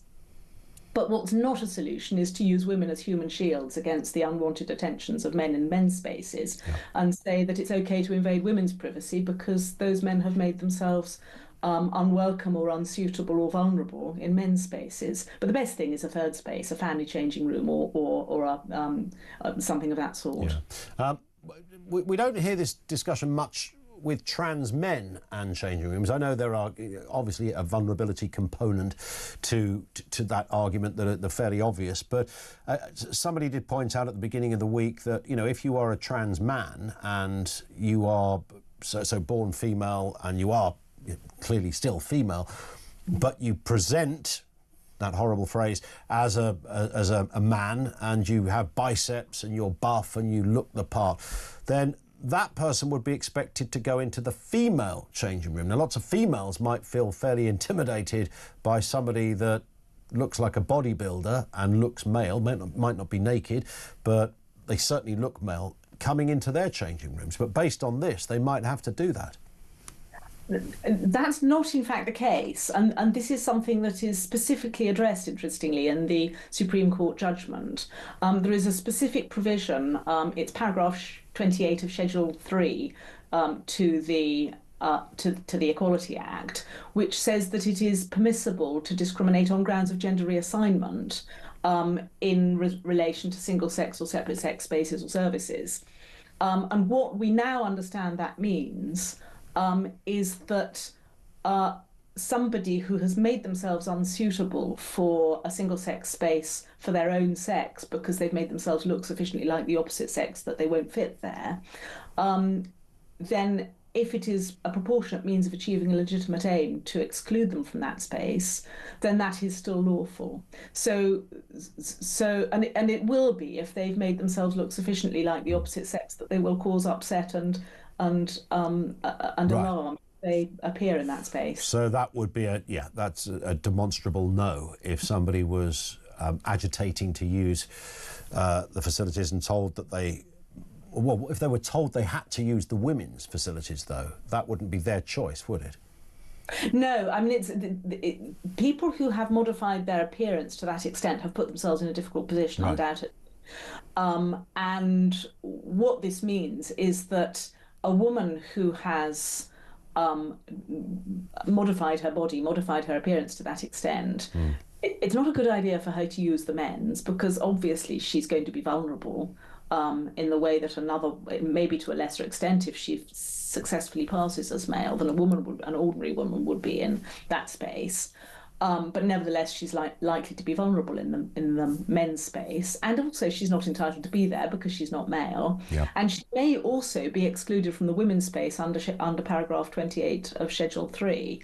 And in that case, there will be no place for her unless there is a third space, a unisex space, or something of that sort. And that may well be, just not very practical for a lot of companies to suddenly build a third facility, which, let's be honest, will be used by a very tiny amount of people, and in some cases, not at all. That may or may not be so. The third spaces are pretty common in most places that provide male and female facilities for things like changing and toilets. Very often they will be the accessible facility. There is very often a unisex accessible toilet or changing room. And there's a problem there. There's certainly an issue there, because this will mean that there is additional pressure on those facilities, and people with disabilities will very reasonably say that they are being disadvantaged now because people who identify as trans are being moved out of the facilities either for their own sex or the opposite sex, and asked to use the accessible. So you mean like what would be called disabled changing rooms? Yeah, got it. Okay. Listen, Naomi, always great to have you on. You are a barrister for a reason. That was a very thorough and wonderfully informative response to the current events. That is Naomi Cunningham, barrister and chair of Sex Matters, with us on the programme. Thoughts and responses on that as well. We're talking migration, those numbers. What is the answer? The migrant hotels are spending $2.8 billion a year. Labour MPs say, no, that's very bad. We shouldn't take that money from the foreign aid budget. We should take it from somewhere else. Right, that's not really the argument most people want MPs to be having. And the other issue, of course, we are talking about is electric cars. It comes up every few weeks. EVs are on the agenda. We had Quentin Wilson, the motoring journalist, former Top Gear presenter, on with us around about 50 minutes ago, and he was saying he's at an electric car event in London at the moment. He can't find anyone who regrets buying their electric car. Everyone is saying it's amazing and it works an absolute treat. And it's also, once you've bought it, very cheap to run too. Is that your experience? 0344 499 1000. Do you have buyer's regret when it comes to your EV, or did it change your life? Lines are open on that as well. 3:20. This is Talk.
I think what they also need to consider, and this is definitely a legal matter and something that will be much debated, what now happens to those toilets and changing rooms that have been designated as unisex? Well, we just had that text from that lady. Well, it did. So I would now suggest if the Supreme Court, the highest court of this land, have said that women are women and men are men, and women can't have penises, and women have XX chromosomes, and men have XY chromosomes, and so on, that now there needs to be a reshuffling, shall we say, of this woke nonsense.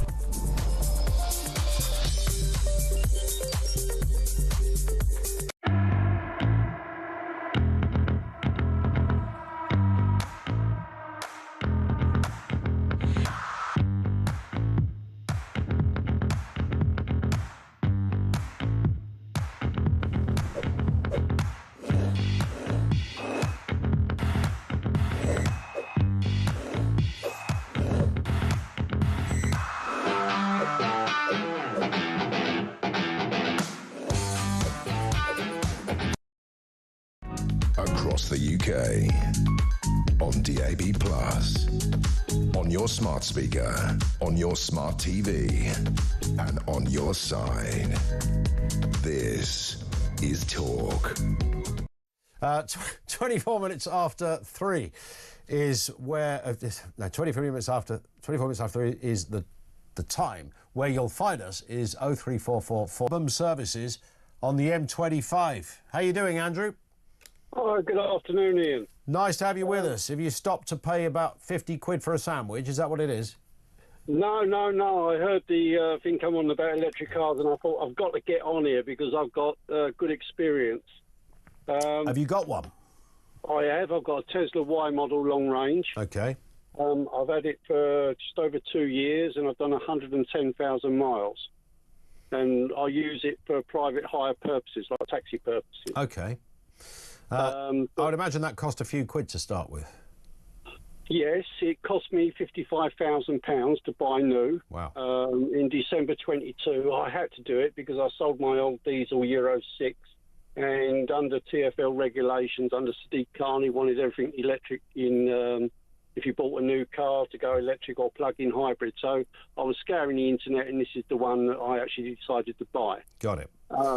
So saying that, the first thing was I got 100% tax incentive for buying an electric car, so that means I haven't paid no income tax for 2 years. Okay. But if you've got, so you don't pay what? So that you it's like claiming it all back, the whole thing. That's it, exactly. Yeah. Wow. The government incentive. If you're self-employed or you've got a business, that's why a lot of businesses are buying an electric car. Yeah. I've got a home charger.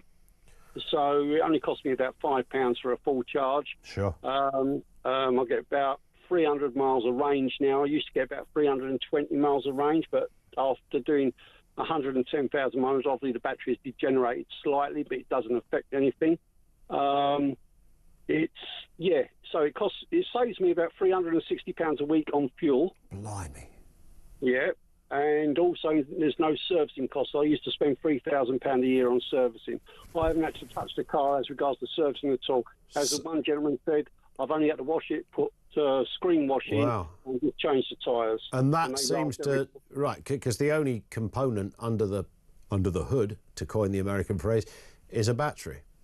Well, the battery and the electric motors that drive the wheels, etc. Well, of course, yeah.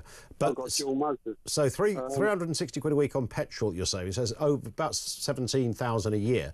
Over 2 years, 34,000 a year, plus your servicing. So in addition to the tax, the fact you paid no tax because it was all claimable, you've also almost paid the cost of the car anyway in what you would have paid in petrol. Exactly, and I've had no issues. You had a gentleman on there earlier on that was saying about, you know, he drives the car in the winter and he loses a lot of range on the battery. Yes, I had to lease a car like that before I got this because I had to wait 6 months before I got the car at the time. Got it. And yes, that one lost a lot of range. It didn't say what it did on the tin, and the reason why is because some electric cars, like the bigger electric cars, like mine or the Polestar, etc., they have what they call a heat pump system. Right. Which diverts all the energy to where it needs to be. So basically, When I start in the morning, if it's a cold morning, I can go on the app, I can precondition the battery so it's nice and warm, I can warm the car up and everything else like that. And my car does what it says on the tin. I don't lose any range. I don't suffer a range anxiety. Yeah. And also, if I'm going anywhere on a long trip, the computer will tell me where the nearest charger is, Tesla charger to pull in and charge. So, and I'm charging in 30 minutes or as much mileage as I want. The downside about charging, if you haven't got a home charger, then no, I wouldn't buy one. Because if you're doing a job like mine, you'll spend an hour, hour and a half a day on charging. That's if you work 7 days a week, you've lost a day's earnings. Yeah.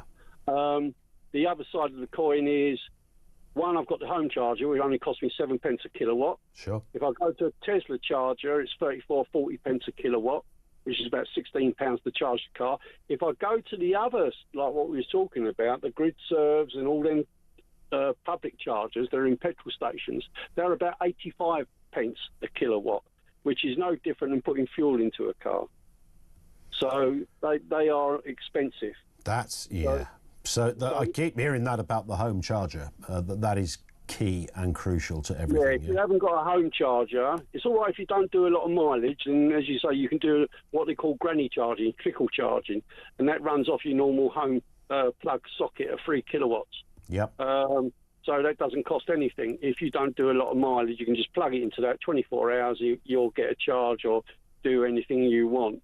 But in general, would I have an electric car if I wasn't doing the job I was doing? It depends. If I never had a home charger or if I was just going to the shops, then yes, I'd just have a normal hybrid. But doing the job I do, it wasn't my first choice, obviously my choice, it was down to TfL, but now I've made that decision. Yep. It's literally it saved me an absolute fortune. And there's no issues with the car, I've never had no breakdowns. I've just recently changed the wipers after 100,000 miles and the filter. The tyres cost around about £250 each, but they're specialised tyres for EVs and obviously to carry the weight and soundproofing, etc. So I can't grumble with that. So they cost me about £2,000 a year in tyres, I guess. But other than that, no, I can't fault. And how many miles did you say you do a year? I do about 55,000 miles a year. Right, gotcha. So it's only really tyres that you're changing, and that's partly because you're a heavy user. Yeah. And say I'll drive around in London.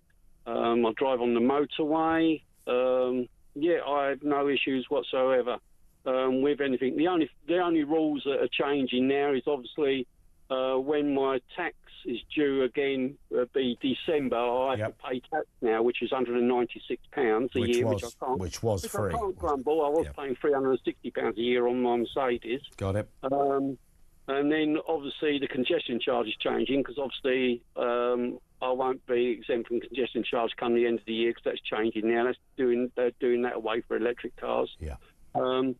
I can get free travel through the new Limehouse, the Silvertown Tunnel in London because I'm a TfL driver and also because I've got an electric car. You have to have an electric car and be a TfL driver, so you don't have to pay the £4 charge going through the thing. But saving costs-wise, yeah, it's unbelievable. But if you're going to get a car for business, yeah, it's got to be electric. There it is. Andrew, thank you very much indeed. That's a very thorough analysis and overview of Andrew who's in the Cobham services on the M25, stopped off to give us that detail. I think a lot of people go, wow, I mean, that does sound on the basis of that, much like a couple of other messages we've had in, and also from Quentin Wilson. That is the way ahead, kids. There is no way around it. I wonder, though, I don't know what the longevity of an electric car is, because you could be driving a petrol or a diesel around for 10, 15, 20 years. I mean, there are people that have got cars that are quite old. We haven't yet got that data, have we, with electric cars? Will they be around for that length of time? Because I can't believe that the entire automotive industry globally would be inventing itself out of business. So here's a car and it's going to be yours for life. It's so reliable. It'll cost you hardly anything, like Willy Wonka's never-ending chewing gum or whatever it was. This is the never-ending car. It'll always be reliable. They're not going to do that, because you'd only ever buy a car once. You go, well, that's it, got a car for life. So something's going to go wrong with it at some point, and then the repurchase value, does that turn out to ultimately be more, even if it's costing less to run the thing? I guess it depends on how you choose to look at it. It's like an illusion for many people. For others, it is factually the best thing they ever did in terms of a car. 0344 499 1000. Is there alien life out of there? We used to do phone-ins on like aliens and stuff like that years ago when I was on TalkSport. It was like the bread and butter of late night radio. Once in a while, if life was looking a little bit tricky on the news agenda, you go, let's pop in an alien story. Has anyone ever seen one or experienced one, or could they offer up even just an armchair view as to why there is life elsewhere? Well, apparently there is now a strong hint of alien life found on a planet 124 light years away. So you wouldn't get a bus there, that's for sure, and it's going to be a long time before you could even fly there, and it would take you forever to get there. But there's a possibility. How has this happened? What is the deal? We'll speak to an astrophysicist on this very point. What the hell is going on in the dark skies? Are they among us? Our lines are open. This is Talk.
Across the UK, on DAB+, on your smart speaker, on your smart TV, and on your side. This is Talk. 25 to 4. Don in Chelmsford says the exciting new planet which could host life is sadly too far away to ever visit. The important thing here, though, is the probability of more habitable planets that could be nearer to Earth. The truth is out there, where scientists say they found a strong hint of alien life on a planet 124 light years away, which is a lot of years away. The planet K2-18b has high levels of a chemical which is only produced by living organisms. Researchers at Cambridge University call this discovery a transformational moment in the search for life beyond Earth. Let's speak with Matthew Bothwell, public astronomer at the Institute of Astronomy, Cambridge University. Good afternoon to you, Matthew. Afternoon, how you doing? Now, from your perspective, from a sort of an astrophysical perspective, astronomer perspective, is this like Christmas Day? It is. Maybe like Christmas Eve is a better description. Okay. It's incredibly exciting. It's not like a definitive proof yet. Like, we're not quite opening those presents. It's a very tantalizing hint that there might be something exciting going on that warrants a lot of follow-up work. So tell us in sort of layman's terms, Matthew, what is it that's been discovered and how was it discovered? Yeah, so it's a planet called K2-18b, as you said. It's about 120 light years away. And there's a technique we can do when the planet goes in front of its parent star. light from that star shines through the planet's atmosphere and can be picked up by our telescopes. And when we look at that light, we can see the characteristic fingerprints of all kinds of interesting stuff, like methane, like carbon dioxide, and this new exciting chemical, DMS, or dimethyl sulfide. So a couple of years ago, some people did some work, and there was a smidgen of a hint that DMS might be there. This new work is saying there is, I think, as you said at the start, something like 99.7% chance of that DMS being there. The reason everyone gets very excited about DMS is because on Earth, DMS is only exists because it's breathed out by living things. Whether that is the case on this planet, I think that still remains to be seen. But it's looking, there are increasing hints that this very important chemical does exist. Planet. And of course, romantically, what we'd all like to think, Matthew, is that there's another lot of us somewhere else, a sort of parallel universe, people doing stuff. Are they, centuries behind us? Are they centuries ahead of us in terms of technology? Blah, blah, blah. It could be that, or it could be some little amoebic blob just sort of sitting there on a rock somewhere, breathing out some chemicals. Yeah, no, you're absolutely right. I think when people think of aliens, they think little green people flying around in flying saucers. But, when we're looking at this scientifically, we do have to think amoebic blobs sitting on rocks more than little green people. But, amoebic blobs sitting on rocks are still incredibly exciting, right? Even if this turns out to be just an algal blooms or bacteria living in the atmosphere, that is still evidence that life in the universe has originated more than once, and it would be incredibly exciting. We're not quite there yet, but, it's a tantalizing hint. You are, so Katy Perry won't be going there in a rocket anytime soon. I think we can say that much, can we?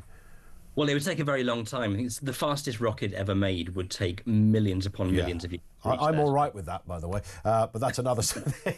In terms of your world, though, Matthew, you've got to have the patience of a saint, haven't you? Because, obviously scientists and those that work in astronomy and related areas, naturally, to see any kind of movement or progress in this never-ending and very obvious journey that us humans have to discover what else is out there, you'd love to see a result tomorrow. You'd like to put some data into a machine and up it pops, not just with a hint of evidence, but maybe some photographs. Wow, look, there's something there.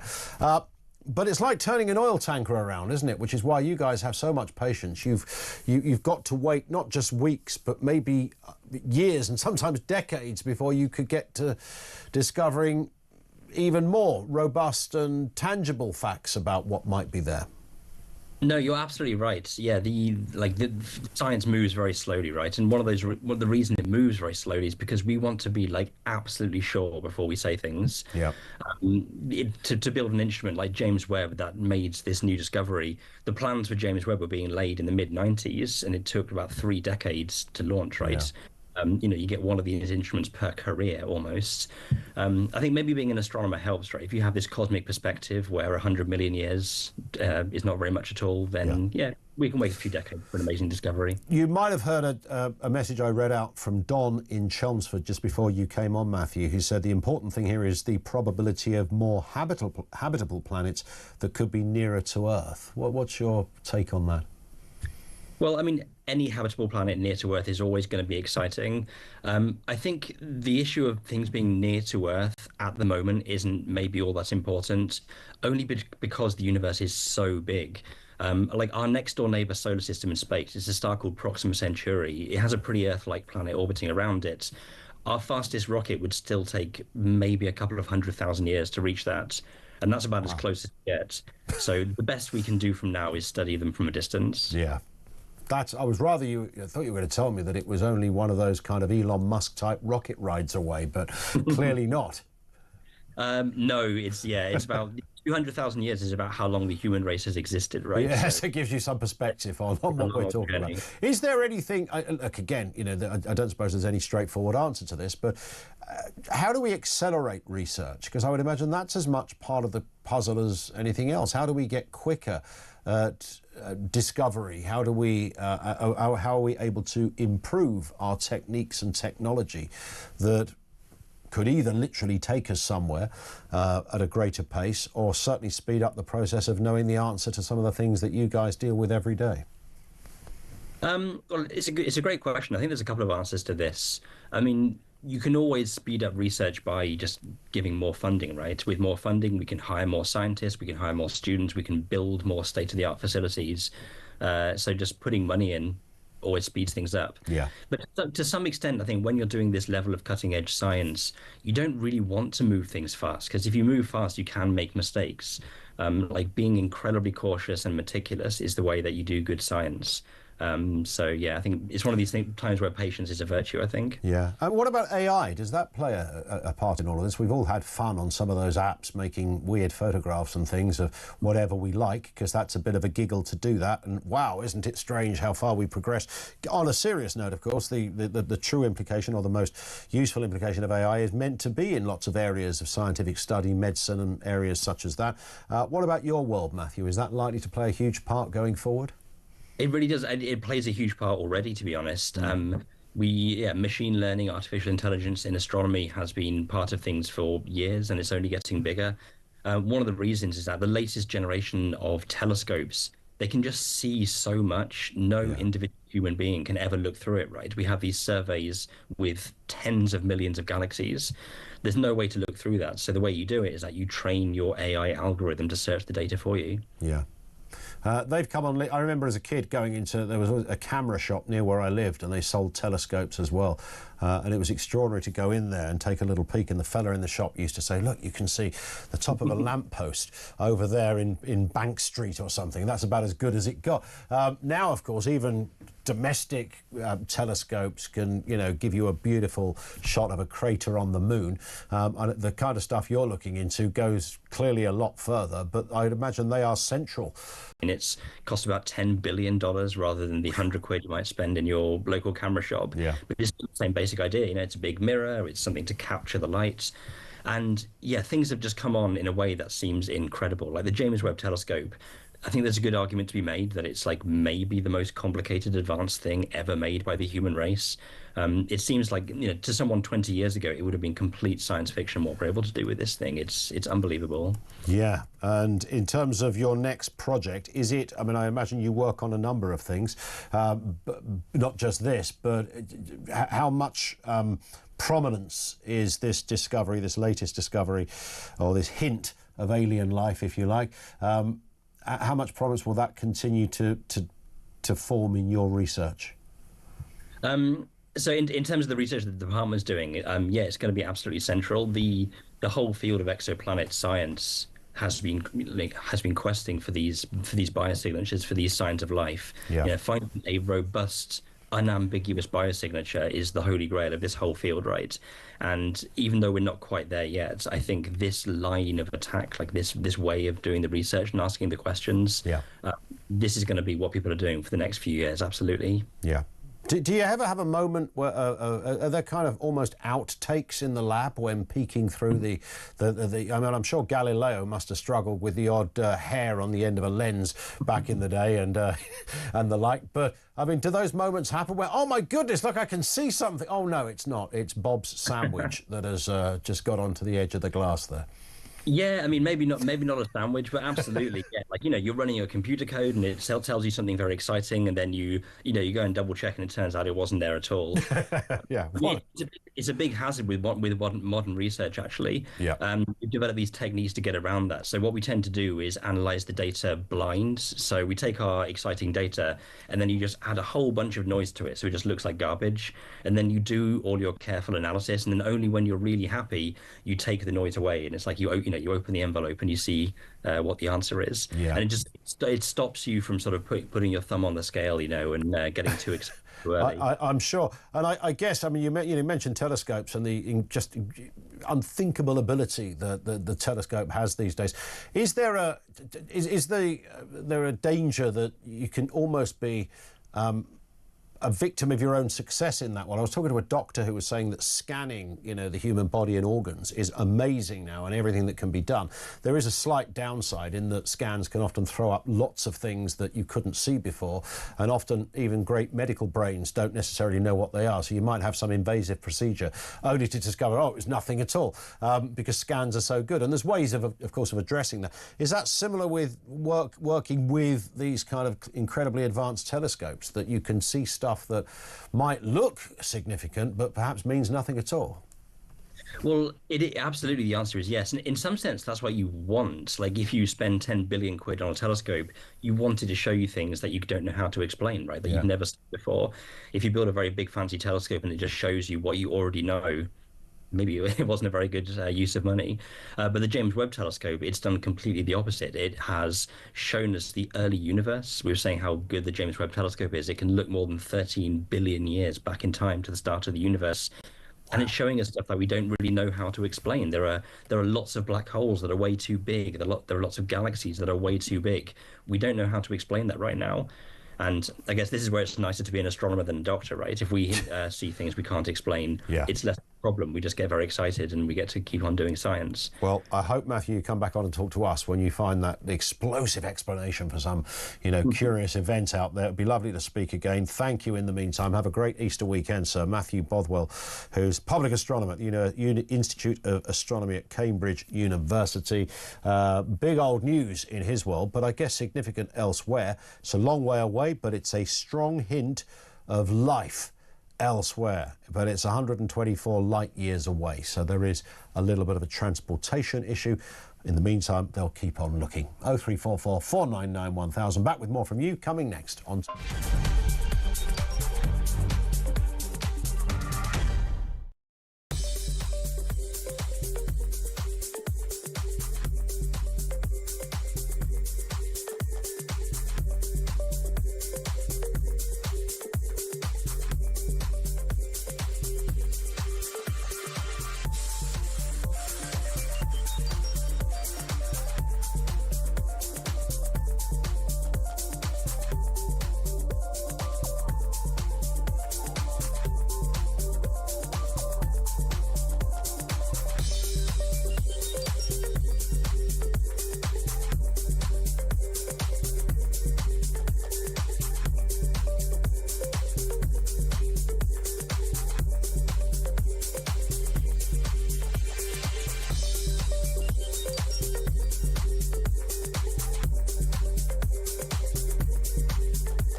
I had a rugby injury, and my soon-to-be stepmum offered to massage my legs for me.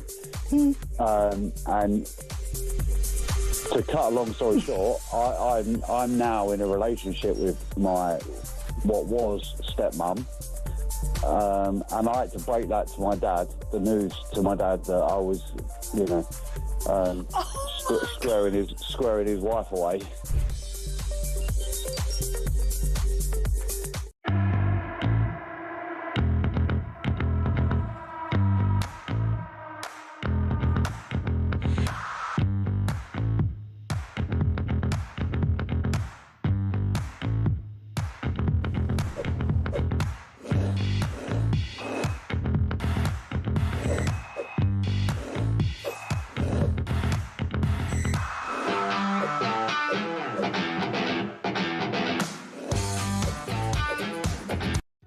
Across the UK, on DAB+, on your smart speaker, on your smart TV, and on your side.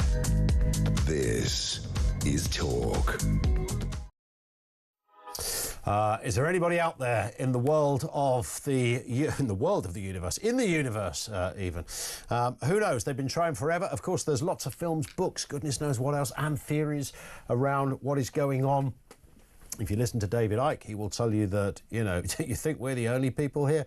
Oh no, we are merely sort of puppets on a planet, and the conduit to something, I was about to say greater, but something more sinister maybe, are our world leaders who can control us in various ways, and they're almost getting to peak control with the digital world, but they work for their masters who probably live on a blah, blah, blah, the list goes on. So there is that theory. And then, of course, there's the obvious ones, the moon landings. Paul's in Newport. What have you got for us, Paul? Hey, how you doing, my friend? How you doing? Very good, thanks, yeah. What's your take on all of this? Good man. Well, I like to hear these things. Remember a couple of years ago, there was another super telescope, and they said this thing is so powerful, it could see a grapefruit on the surface of the moon. Yeah, vaguely, yes. I think vaguely. Yeah, and you sort of think, well, if that's so, if you can do that, top drawer, but go in then, show us a picture of the flag that's on the moon, or the lunar modules that are there, or something that's left from 1969. Bearing in mind, okay, that when we went, well, not us, when the Americans got to the moon in '69, yes, they left the lunar module. They went back there, you know, however many years later, and used the same lunar module. They were scooting around in the same lunar module. When the Japanese got that little washing machine-sized thing on the moon a couple of months ago, they got within 100 miles of where they wanted to land and called it a success. They were 100 miles from where they wanted to be, yes, but it was a success. Yeah. So how on earth did we get, you know, so we got to the same place twice? Well, use these super telescopes, show me a picture of a lunar module or a flag stuck in the ground or a golf ball, whatever it is, and do away with all this didn't we thing. So your point is that if it's still up there. I mean, you said when they went back they used the same one. I mean, did it even work back then without a service or an MOT? Apparently so. So on the second lunar landing, yes, they landed in pretty much the same spot as they did on the first one in 1969. That's GPS. Got out. Got out. You know, jumped in the lunar module that had been left there for a couple of years or whatever it was, and beetled off. Well, where is the lunar module? That's the little vehicle thing, yeah? Yeah. The golf buggy. Around in, yeah. That's the golf buggy. There's a flag up there. Yeah. I don't know what else. Golf ball up there. Golf ball up. I mean, I can forgive them for not being able to find the golf ball. So what you're saying is a big telescope should be able to look up there and go, oh, look, there's the lunar module. Yeah, there it is. Look, take a picture of it. There it is. You know, there's some this and the other. I mean, I must admit, I'm unconvinced by the whole lunar landing thing. Bearing in mind, in 1969, your average family car, you know, if you got 5,000 miles out of it without needing a major repair, you were doing well. And this thing was effectively, it was like, imagine a speedboat. You know, the whole thing was driven by what? There's no computers. It was all done by wire. So when they opened the taps, it's like watching Jeremy Clarkson open the taps on a bloody speedboat. Yeah, but it wasn't like a speedboat that you win on Bullseye, was it? I mean, it was like this was a little bit more advanced than that. This was something. Without giving too much away, I come from a highly technical engineering background. Right, okay? so you're not coming at this entirely. No, but I'm not. I can't say too much. Bereft of sort of a bit of tech. When you say you can't say too much, you're not involved in the moon landings, are you? No, absolutely not. But we used to do testing. You know, I'm going back 20 years ago, and we used to do testing on materials. So let's say we'd rivet them together, and then we put them under high vibration. Okay. Yeah. And you get all this energy. The vibration puts energy through the materials. Gotcha. And all the rivets just used to ping off because they'd work hard and you'd buckle all the outer shells and stuff like that. So these things had been industrially scaled, riveted into place, and yet with the X amount of stress or pressure, they would pop. They just pop, yeah. So what? But then you could argue that about aeroplanes, couldn't you? Well, modern aeroplane technology takes all that into account because they're made now in 2025. Okay. They didn't know that in 1969. So But what about before? Yeah, but before 69, of course, was it? When did the Russians go for a fly around? That was 65 or something, was it? Yeah, but I mean, so if you look at a let's pick a lovely old Spitfire. Okay, Yes. Spitfire whips along at about 350 mile an hour max. Yeah, okay? A space rocket, you're at 1,000 miles an hour to leave the ground. Yep. So completely different technology. Well, if you look at modern cars, when they brought out the Bugatti Veyron, they had to make a special tyre for a car to do 200 mile an hour, because conventional rubber would just explode. Yeah, and it just wouldn't withstand that level of engineering and advancement. It was out of kilter. I get it. Listen, Paul, you've given us food for thought. We've hit the clock, but thank you for that. That's a great call. Martin in Cambridge says, any chance the Cambridge scientists can train their telescopes onto Labour's front bench to see if they can spot any sign of intelligent life? I think they did give that a go a couple of months ago and nothing was found, so it never got reported. Peter Cardwell is here. Hello. Hello, Peter. On drive today. Are you well? Got a busy 4 days. Do you believe in extraterrestrial life? Well, because everyone always says, it's, you know, that cliched answer where there's certain cliches that people use, isn't there? You know, there's one, I can't remember who the comedian is, that picks up on it when people go, there's only one time in life when somebody offers you a £20 note that's Scottish and you say, I think that's legal tender. And no one else says that phrase any other time.